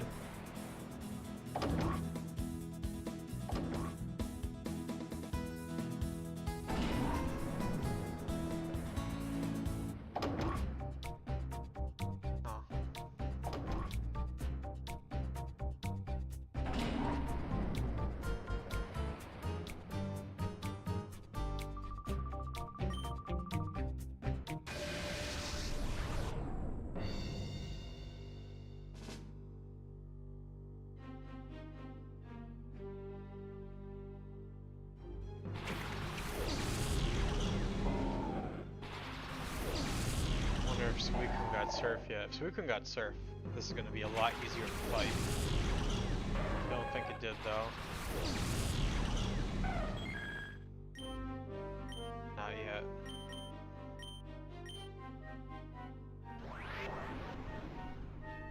Should have known. He was going to protect there. He's going to use Earthquake now, get off a free hit. Yeah, that's tough.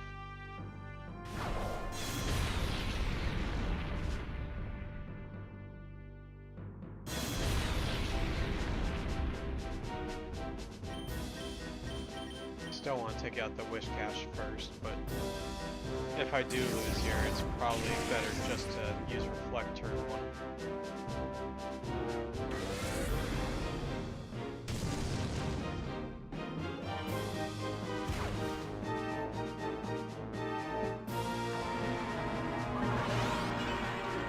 Wish cache uses earthquake also. Yeah.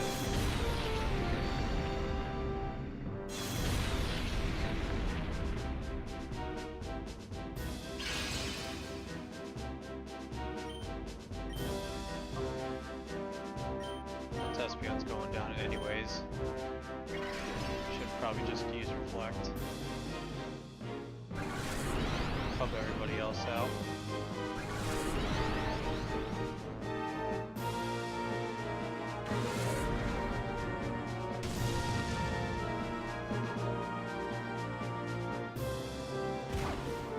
Stuff to even bring in Entei just because everything has an earthquake on this team.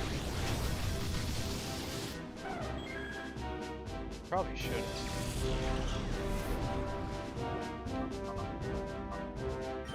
Him on top's probably the way to go.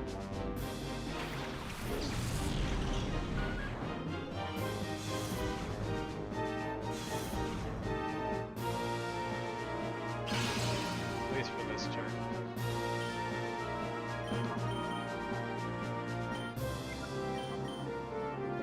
He just can't really do much, can he? Well, the crit definitely helps.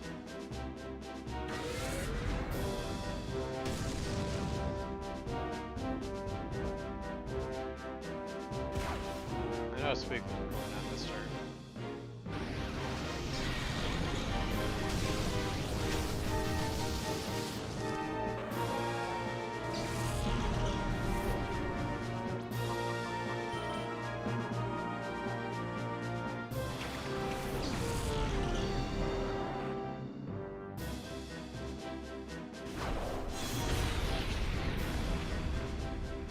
Pretty bad crit.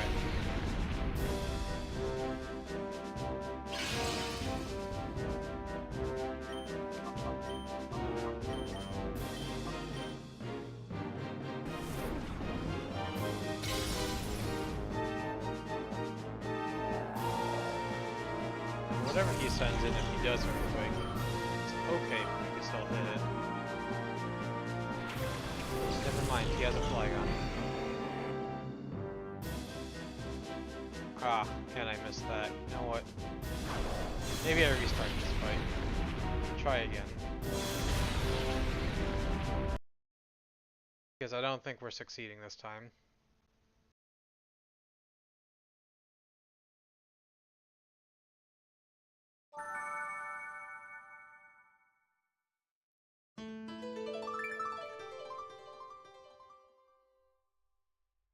Yeah, Mischievous might not be a bad teammate on this one just because it's got Levitate. I don't think Hitmontop's gonna do much.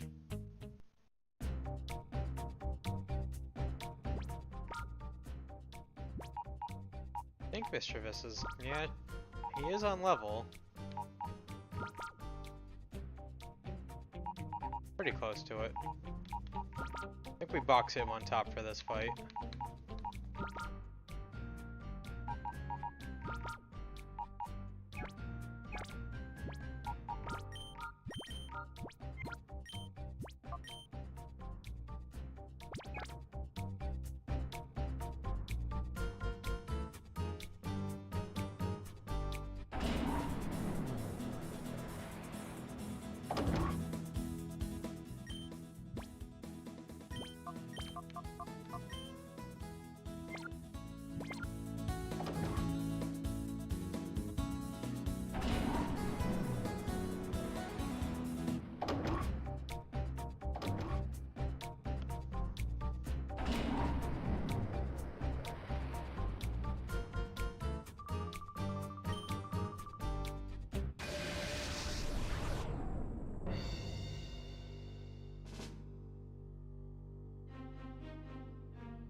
It's okay in doses, but sometimes it gets old.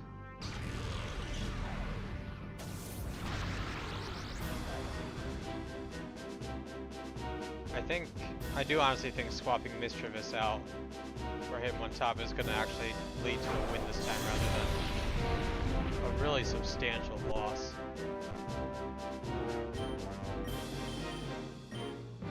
I didn't mean to hit reflect again.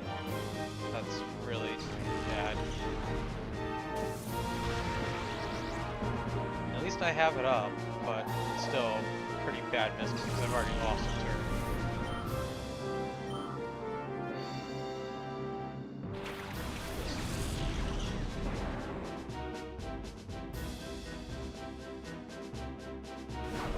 I knew leveling up Mischievous was going to be a good idea. I'm not upset about it.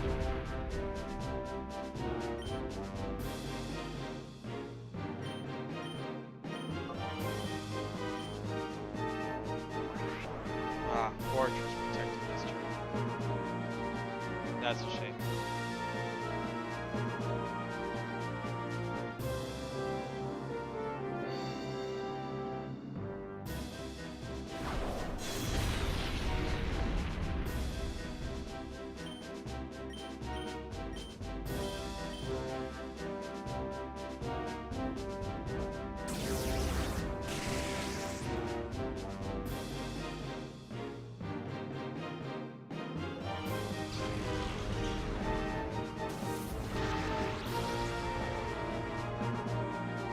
Shadow Ball is a physical attack in this game. I really could have thought about that. Not a good move, no.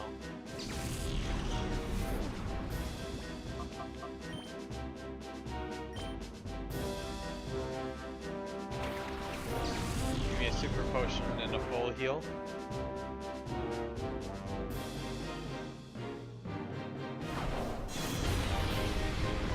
Full Restore gives you max health and takes away status conditions.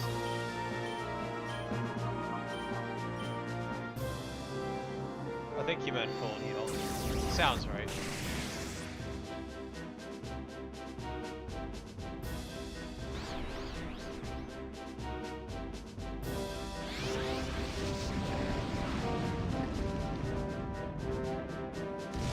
Potion plus full heal is pretty nice. I mean, also just the fact that, like you said, that they're spamming status already, it's probably just nice to have. Spamming sleep.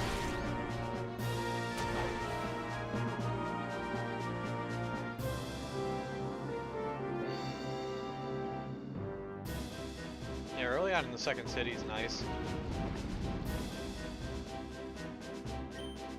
Oh. Alright, well, either way.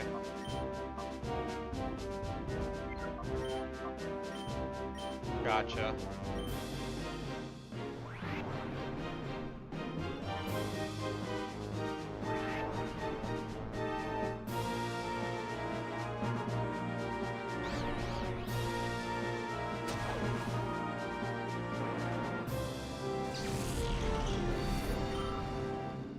I do think Mischievous is going to be an MVP of this fight, along with Umbreon. Just because Toxic is so good, you know?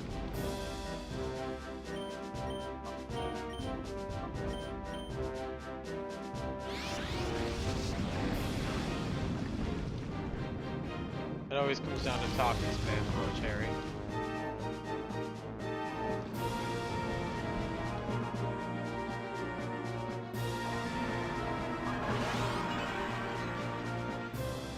Maybe I should have taught Mischievous Toxic. Not Toxic Protect.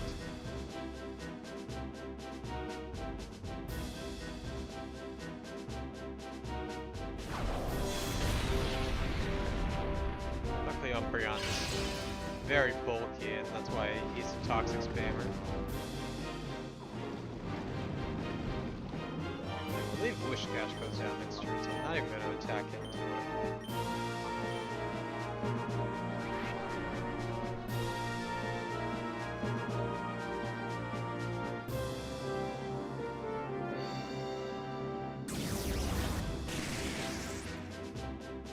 Flygon a special attacker? I don't remember it being a special attacker.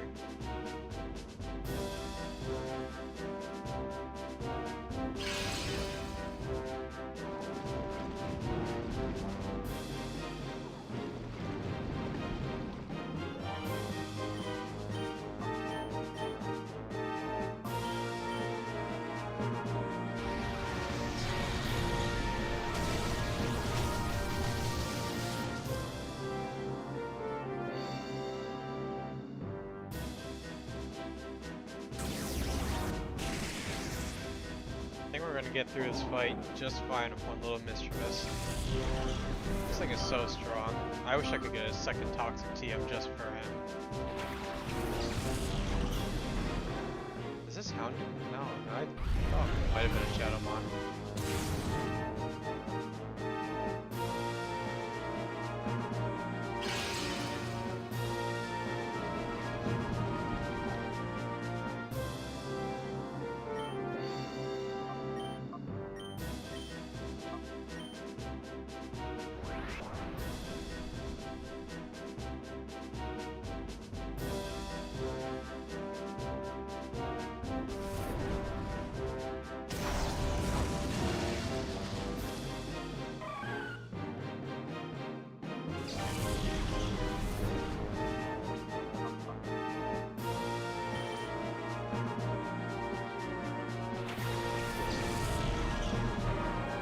Sounds like it.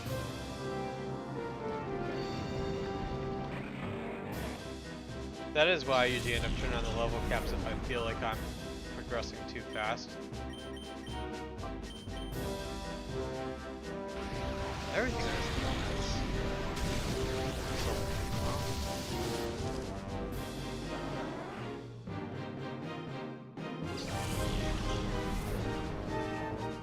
Ah, okay.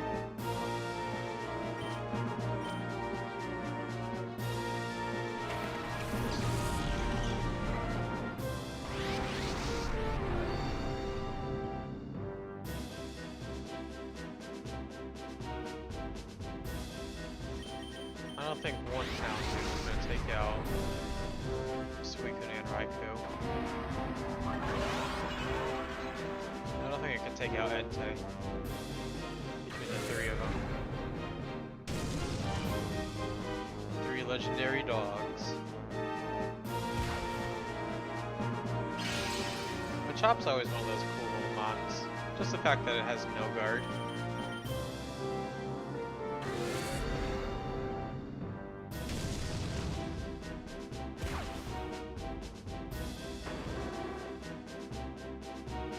Alright, that was a good fight. We got through that one nice and clean.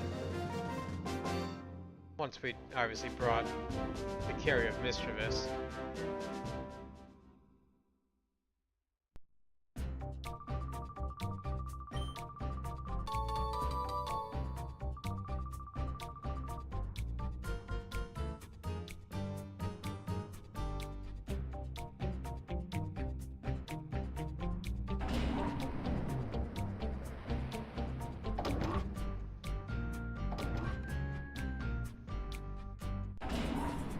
Well, who would have thought, Cherry, if you just hit Toxic 6 times, you'd win.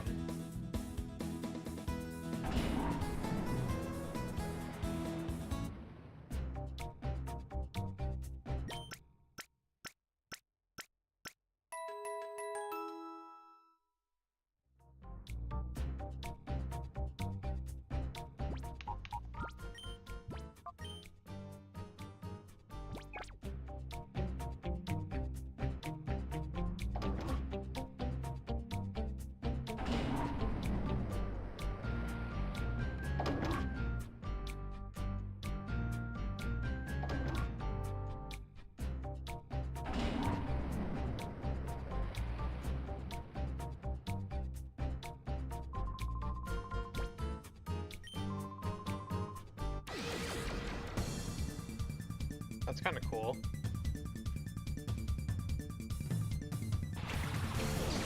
I will say a water type with no guard, if it has no guard, is an absolute menace.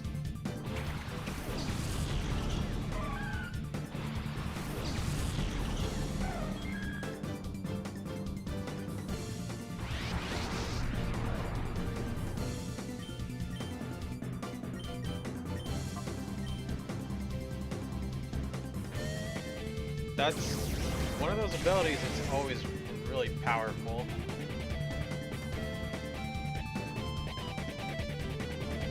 That's why Rain is so good. The Swift Switch is just so good. Even a really slow mon is stupid fast in the rain.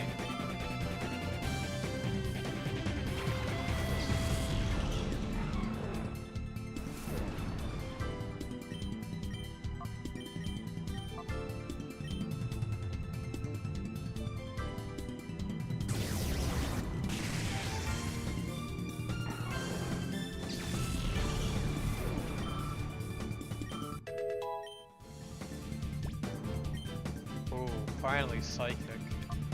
Wonderful.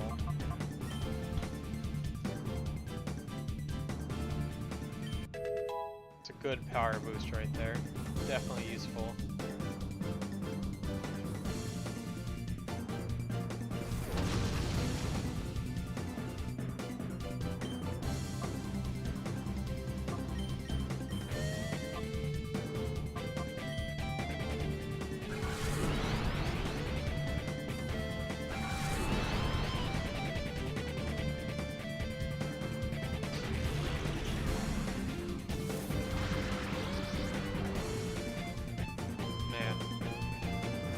Delibird is pretty weak to almost lose to Mischievous Shadowfall. That's pretty bad. I always forget how sad of a mon Delibird is.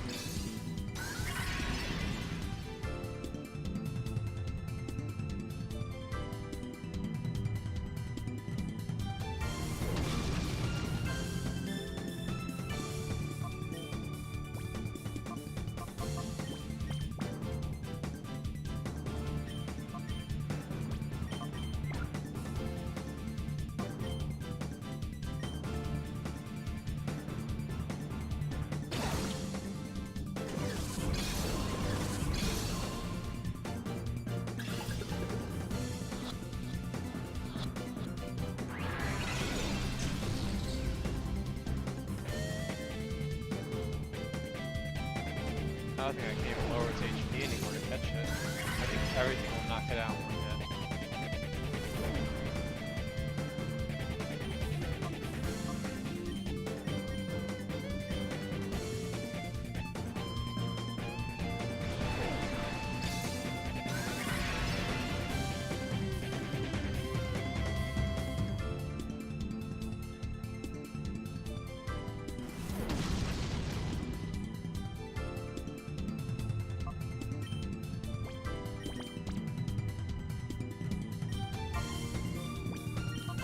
Do you like to use Weather Team's Cherry or not really?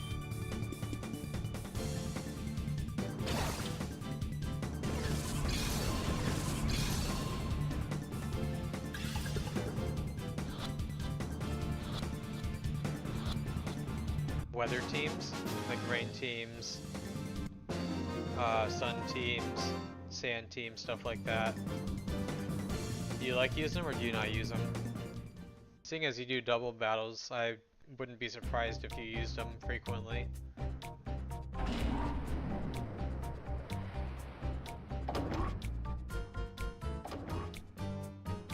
Ah. They're definitely worth trying out, I would say.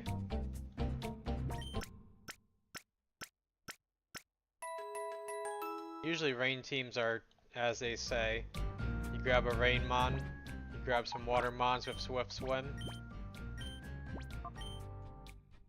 That's about it, right? Chlorophyll teams are a bit different because they actually do utilize grass types and some fire types because you use sun. Meanwhile, rain teams are usually water types with, well, yes and no. Rain teams, you can usually mix in a dragon type and an electric type to absorb electric moves.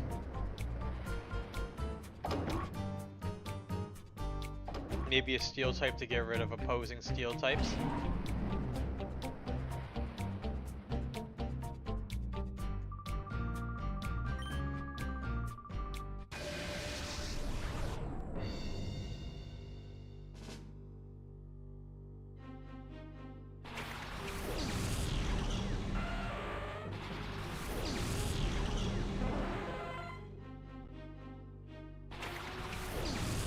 not entirely water types with a rain team. Because if you did that, you would just lose to any electric mon. I mean, don't get me wrong, it certainly helps if you have plenty of good swift swimmers.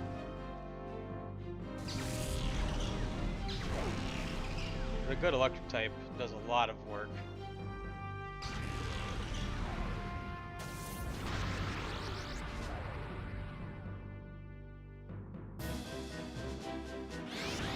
Or if for some reason you were worried about electric types, a ground mon also works. Something like Quagsire. I always fall back to Quagsire just because he's kind of like a Gloomon, right? Always usable, more or less. Nice.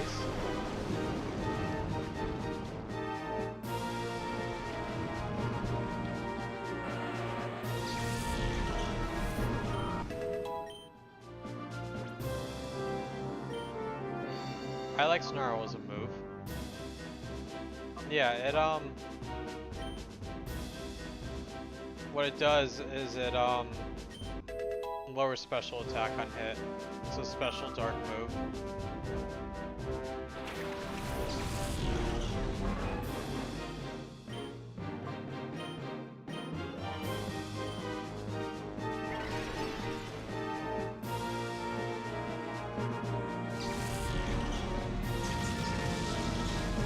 And that is a custom TM.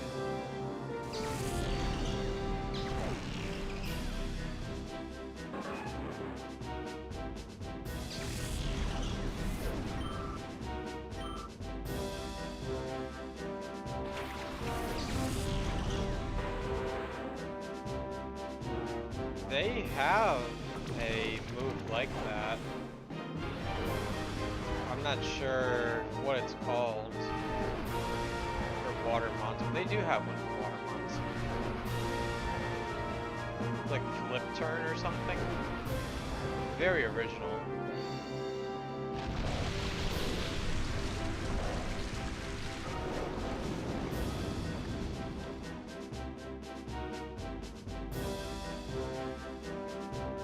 It sounds like it's just an error then, because, like I said, Snarl is a dark type attack that lowers special attack. Yeah, that's what I was thinking. Bugs happen.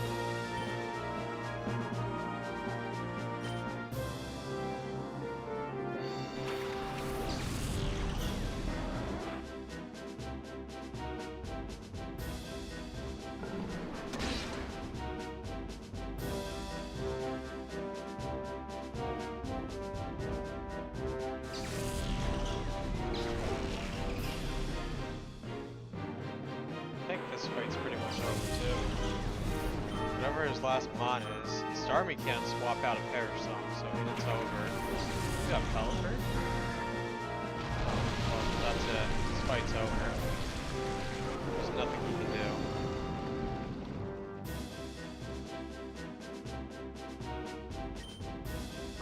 Unfortunately for Furious Beyond, he's not going to see the end of the fight, but that's okay.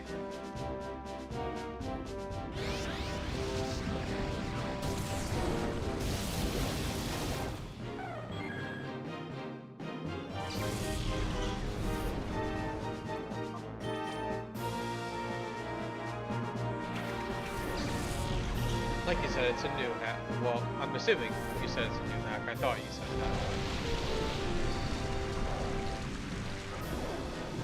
that. Could use some polish, right?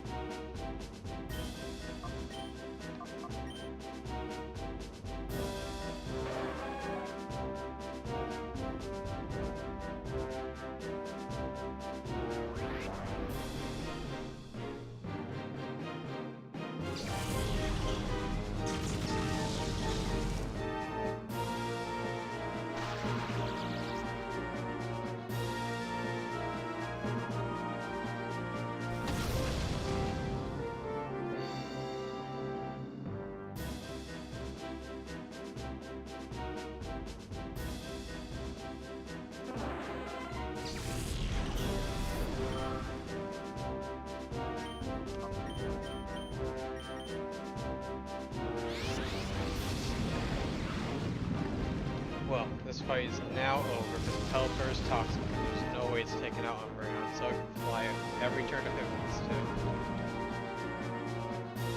Go ahead, Pelipper.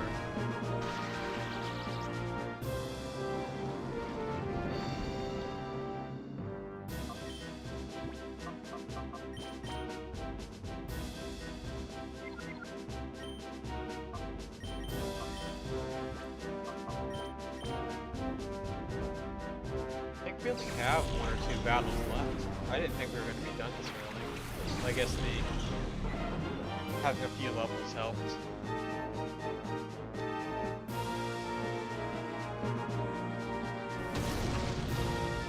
I will try and do the final fight, but it might be a level session for the end of this.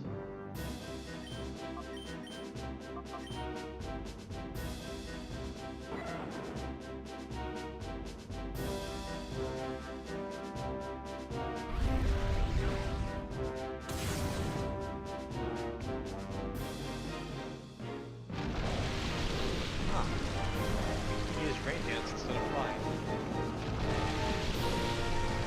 Or why?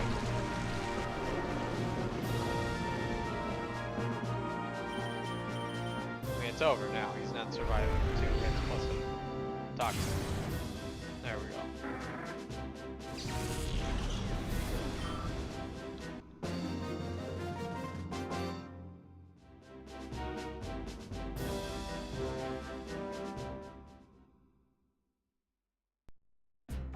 Alright.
Alright, Cherry. I will see you around. You take it easy and have a good one.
It's all good, King. Things happen. No worries. How are you doing otherwise?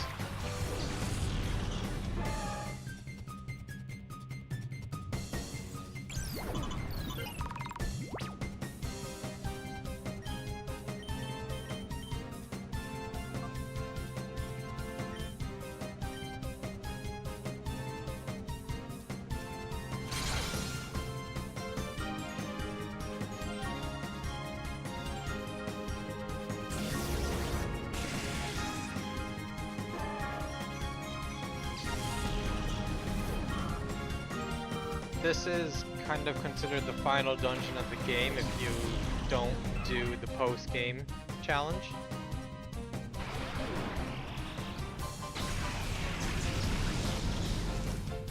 It's 100 battles straight that you have to do. And that would be the final challenge should you want to do it. I'm not sure if even at this level we're going to be able to do the final story boss.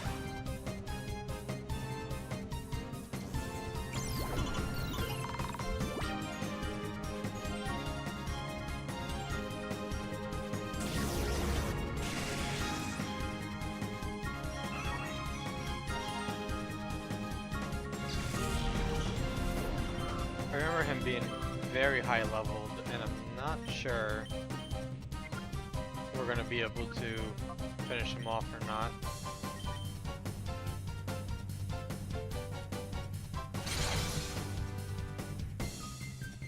But we're going to try.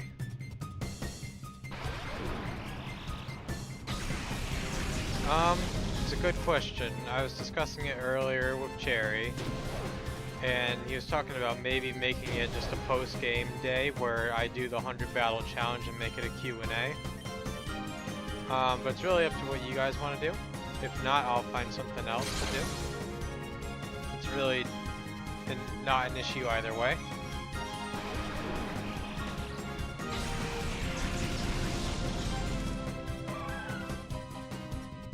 The only post game there is the mount battle, and again that's the 100-man gauntlet. So it's really up to what we want to do.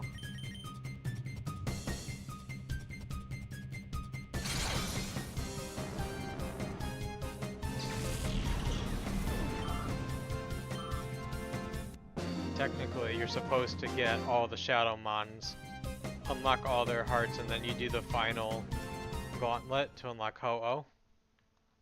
That's your reward for beating the game, pretty much. But again, it's just 100 straight battles, so it's really up to you guys. We'll see if we can beat the final boss here tonight.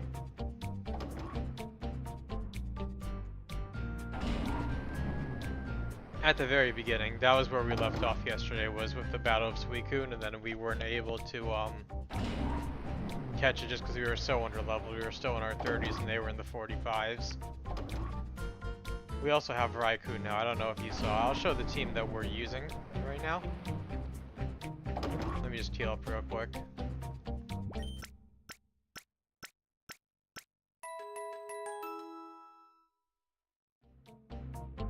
Save, of course. Yeah, the first thing we did was we left off with Suicune yesterday. I caught everybody up that we were using to about 45. But then we ended up with Mischievous, who's been really useful.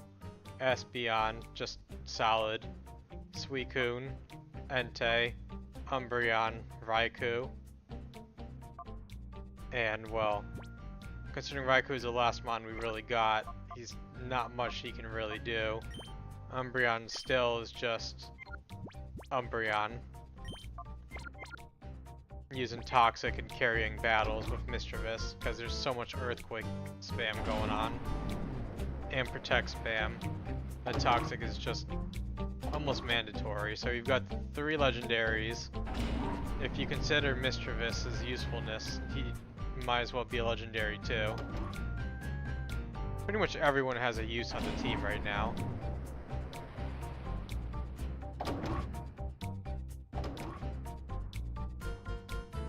Just the fact that Mischievous has Levitate makes him already like a 10 out of 10 mon.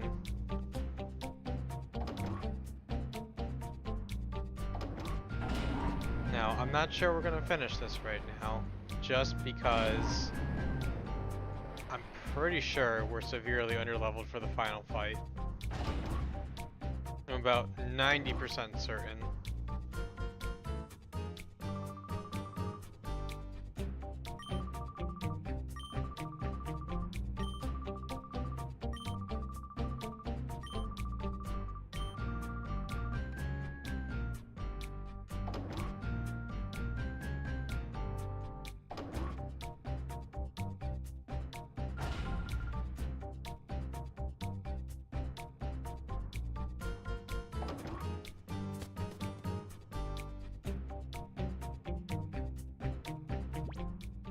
That's a better save point.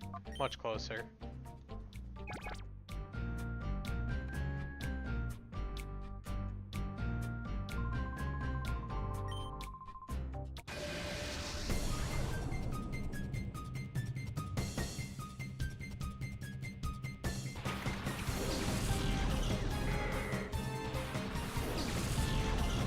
I'm just trying to do every battle we can because I'm pretty sure we're gonna need it.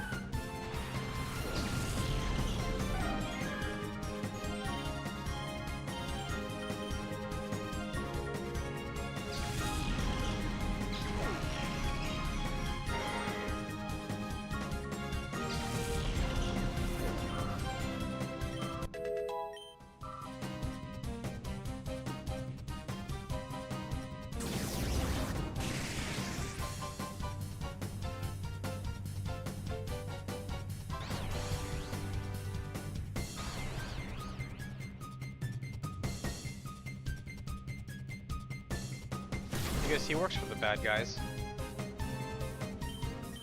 Everybody in this building is just a villain at this point. Your only ally is the guy at the bottom of the elevator, and that's only because he's in disguise. Otherwise, literally nobody at this point is here to help you inside this building.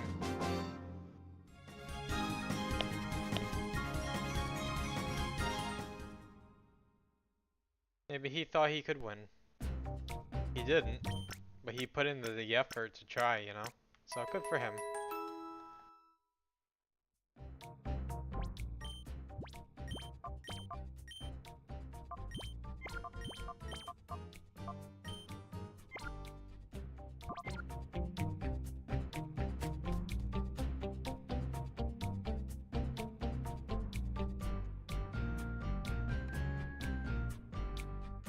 I feel like there's a couple more mandatory battles here, so I just want to make sure everything's done before we get to that point.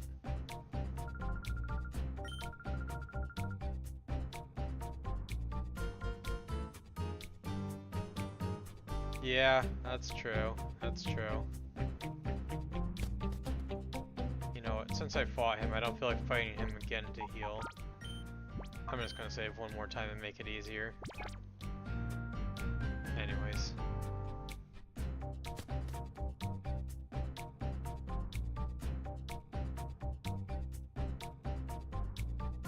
I almost want to just lead off with Mr. Vish just because he's so useful.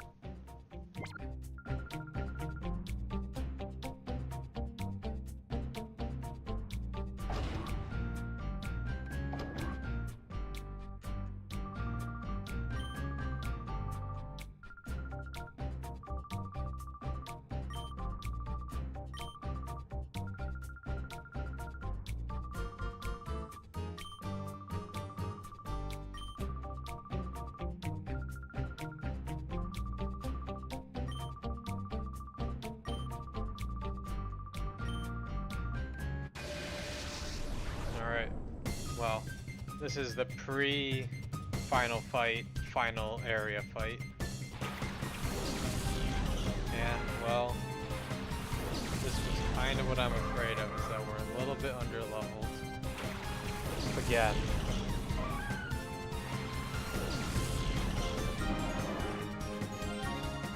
Now, I am certain that we can get through this fight. However, the final fight, not so sure about.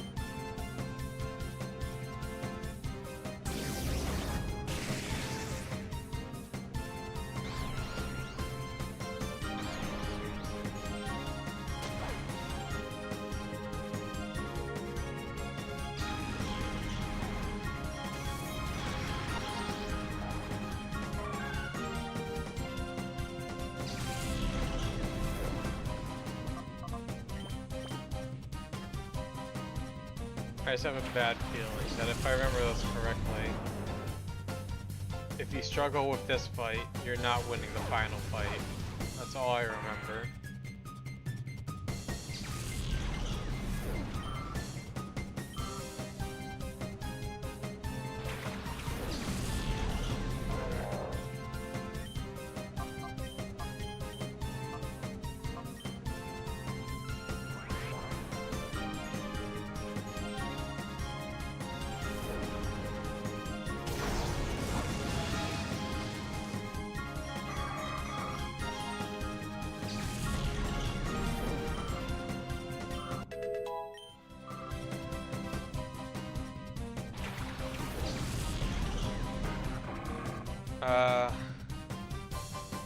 Because he's a Gen 1 Mon.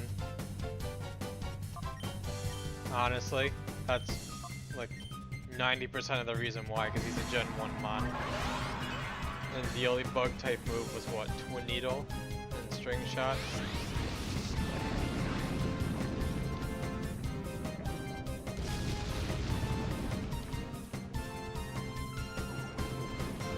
you got first gen Mon syndrome, where half those Mons can learn Thunderbolt, Surf, Ice Beam, but then they don't learn anything else ever again because they've been neglected by Game Freak for a decade or 3.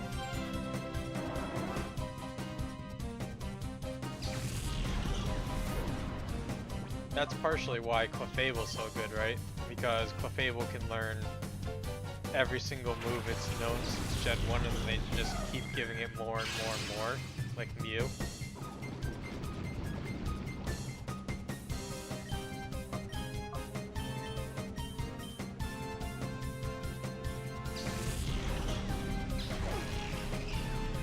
They could. They absolutely could. Make no mistake, I'm not excusing their poor actions. However, he's a Gen 1 Mon. They don't give Gen 1 Mons love unless you're named Pikachu or Charizard.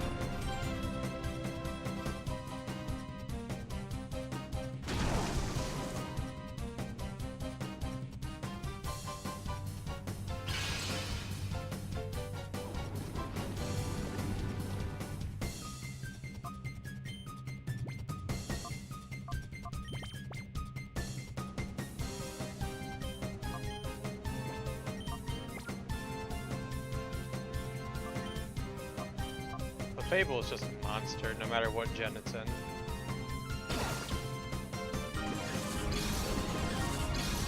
Well, Fable is just normal type Mew until it becomes fairy type Mew.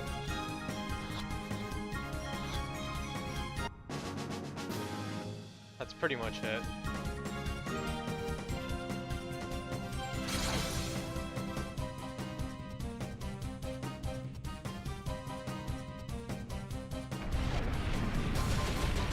I mean, I guess to be fair, we have unlimited Pokeballs because of the glitch, so it'll never run out. There's no reason not to at this point. Rather than sitting here for 10 minutes at a time trying to catch a Mon and then having to reset because we failed on the last fight. It's just not worth it anymore. To go and spend 20 minutes a fight to possibly catch the Mon and then it defeats itself with Shadow Force or Shadow Rush. And then you have to reset over and over and over again. It's just not worth it. Abuse the mechanics that are broken, I say.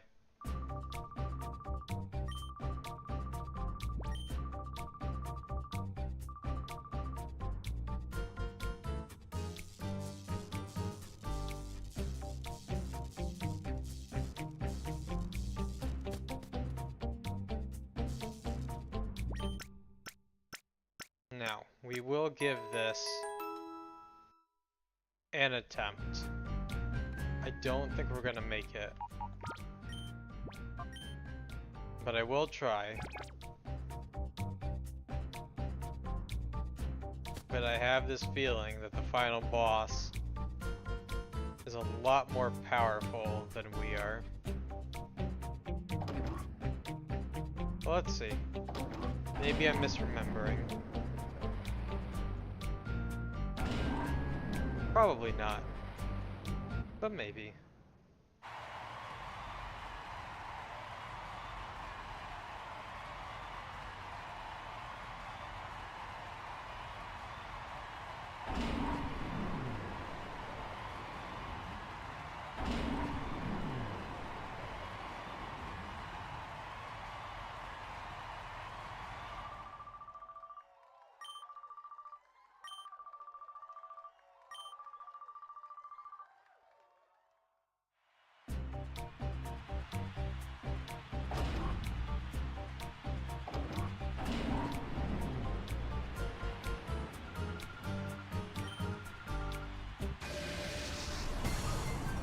Let's see.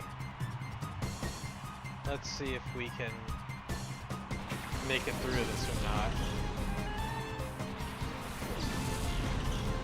If I'm not mistaken, the levels only go up from here.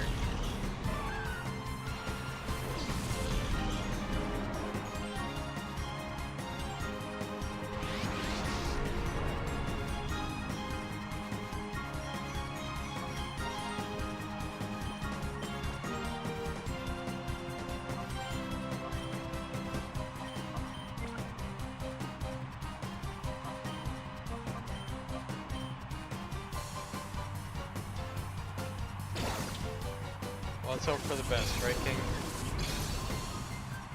Obviously, the first fight is going to be easy, but I don't know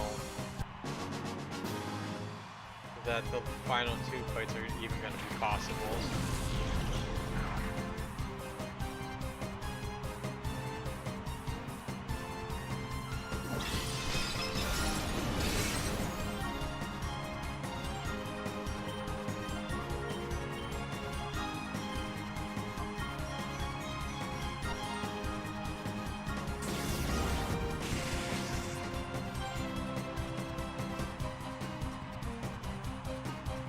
If it ends up being the case, then we will probably do what we did the last time.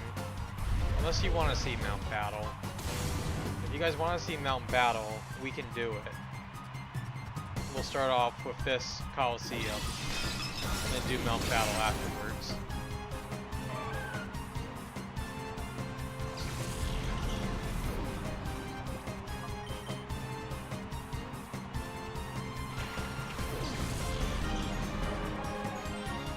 I can go and level everybody up, and then we do Mount Battle and everything else in just this final fight.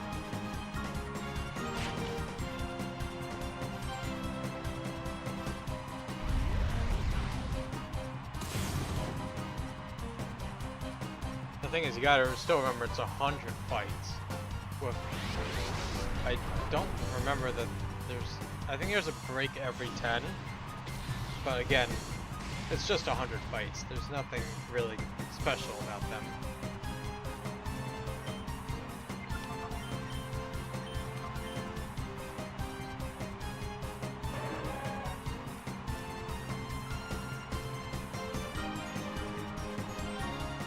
If not, we'll find something else for tomorrow. We'll do the final Colosseum push. I just don't know if it's going to be entertaining to watch literally, I don't know, 100 fights, and I think we're missing some of the Shadow Mons anyways, so you can't rematch and get them until after you've beaten this Colosseum. So I would have to probably enable cheats to actually release everybody, their hearts, so you get to see Ho-Oh in the cutscene. But that's not exactly ideal either, is it?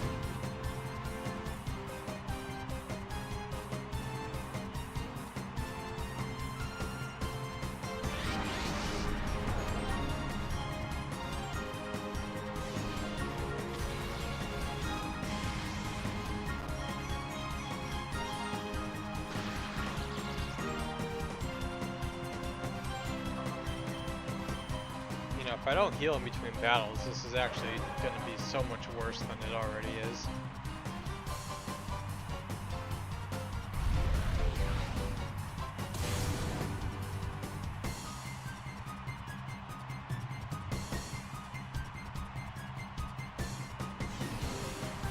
Dolphin.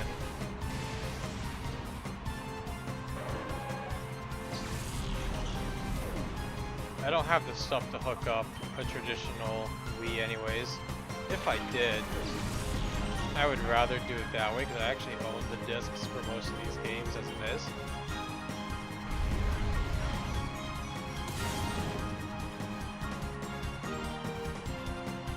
It's not ideal, but you do what you gotta do.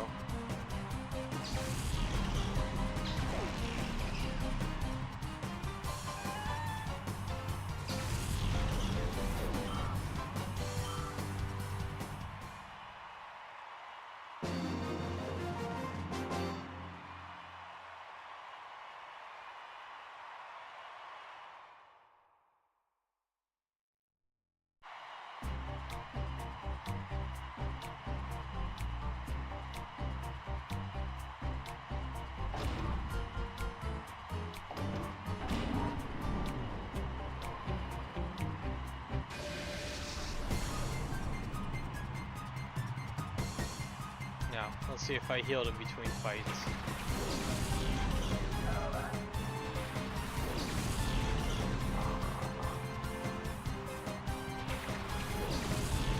No.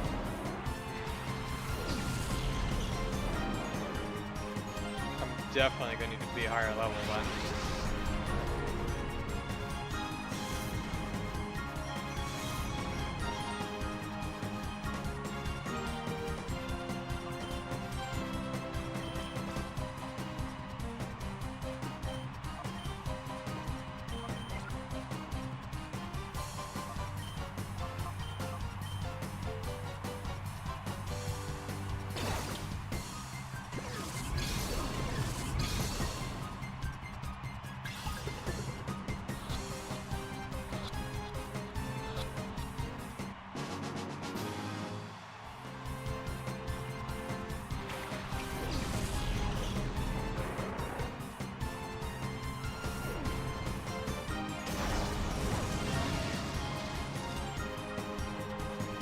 So close to one hit. Let's see how far we get. If our little doggies were a little bit higher leveled, this wouldn't be as bad. But they aren't.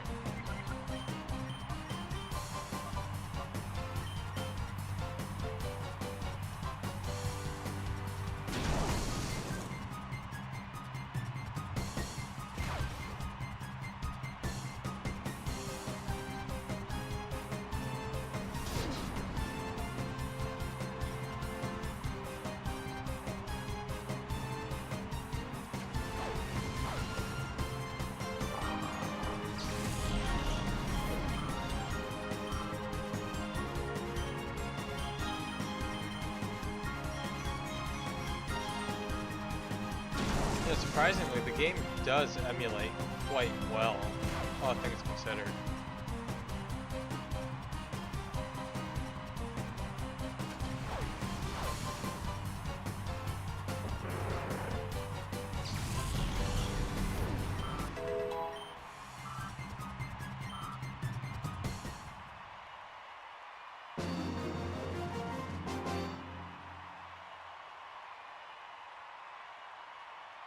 I am quite concerned about this little gauntlet. I couldn't remember if he healed in between these fights or not, but I don't think... I think it's like a dozen or something enemies all in a row. It really is like the Elite Four, kinda.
Yeah, not a good move.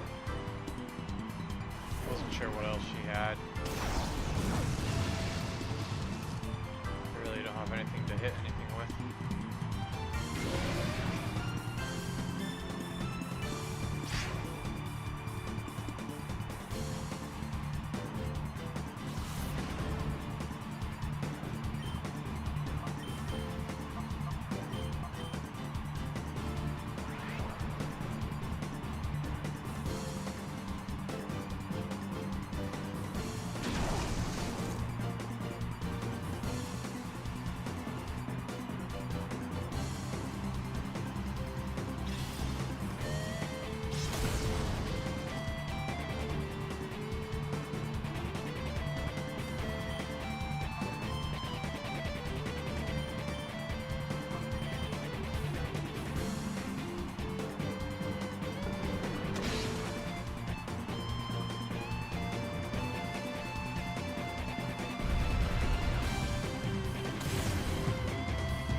Well, the cargo really is quite weak, isn't it? Umbreon's not so much.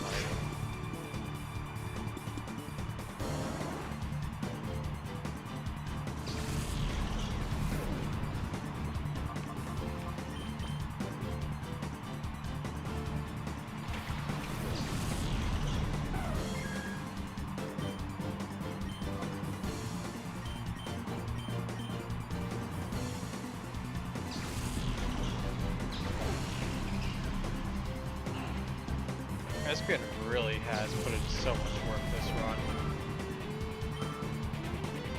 I think every mon on this team has done something significant. And it's really nice to have it that way. The surprising star though is always Mischievous in these runs. Just because of Levitate.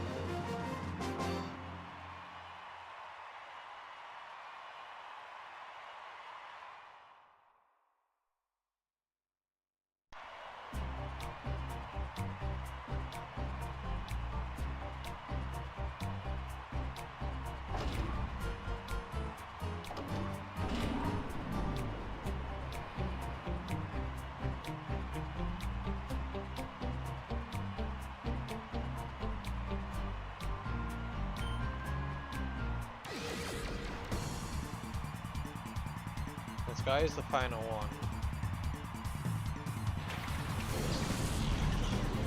Let's see what we can do. I'm thinking Tropius is the one that you can grab as a shadow, which would be pretty ideal.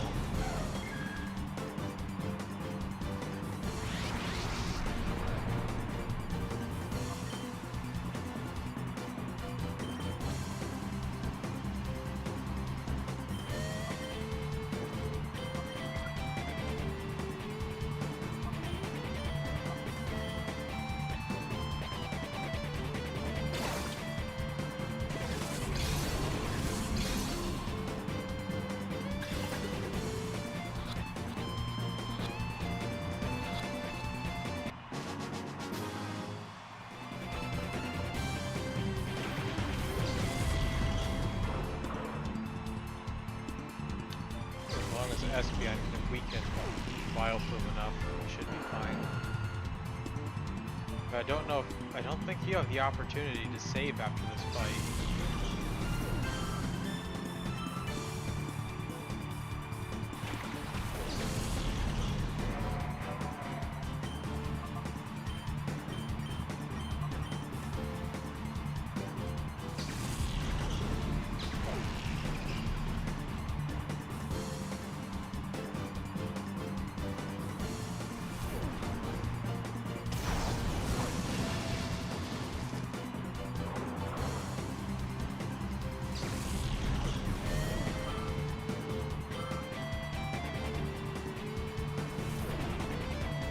Probably takes all the time. Yeah.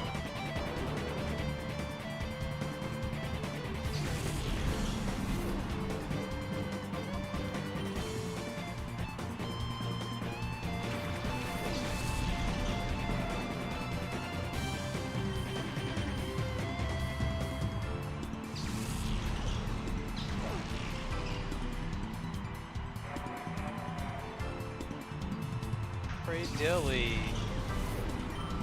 is okay, but there are so many better mons that do it better. It's a good niche mon, but he just gets outclassed by a lot of very similar mons.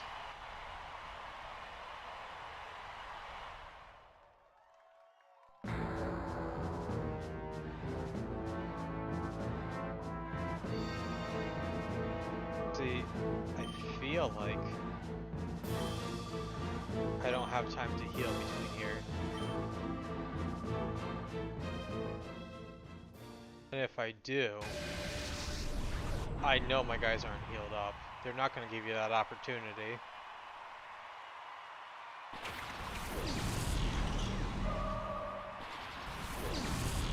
And now they're already higher level than I am. They're in their 50s. Oh, actually, they did heal me. That is significant.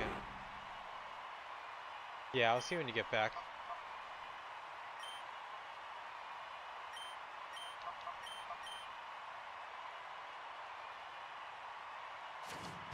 Huh, I feel like a song is supposed to play here and it's not.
I don't know if that crit mattered.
Finally land one toxic.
Now, I'm not sure if I have to do all 4 of those fights again or not.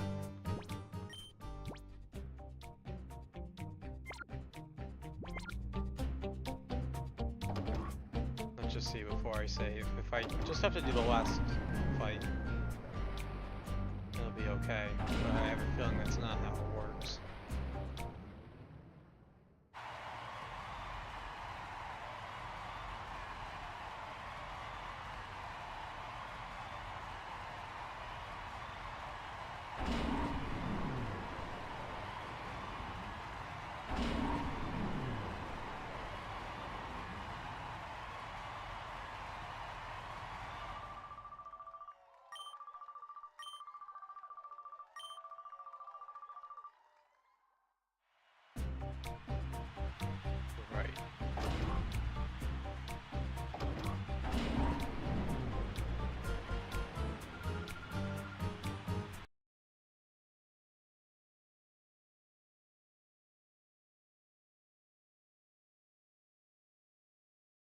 I think for now, I'm probably gonna call it here. Just because I'm gonna need to level up anyways. If I can't do this fight, I'm pretty sure there's one more fight after that. Seeing as they were all about level 55. And these guys are in their 40s. It's probably wiser to just level them up. Unlock the heart gauge so they get their moves. And do it that way. Get everyone to at least 50, 55. I'll put out a community post to see whether or not we want to do the battle tower, and if not, or excuse me, the mount battle. If not, then we will find something to do after that, but we'll start out with the Colosseum and go from there. And I will let everybody know what's going on. Thank you for coming out today.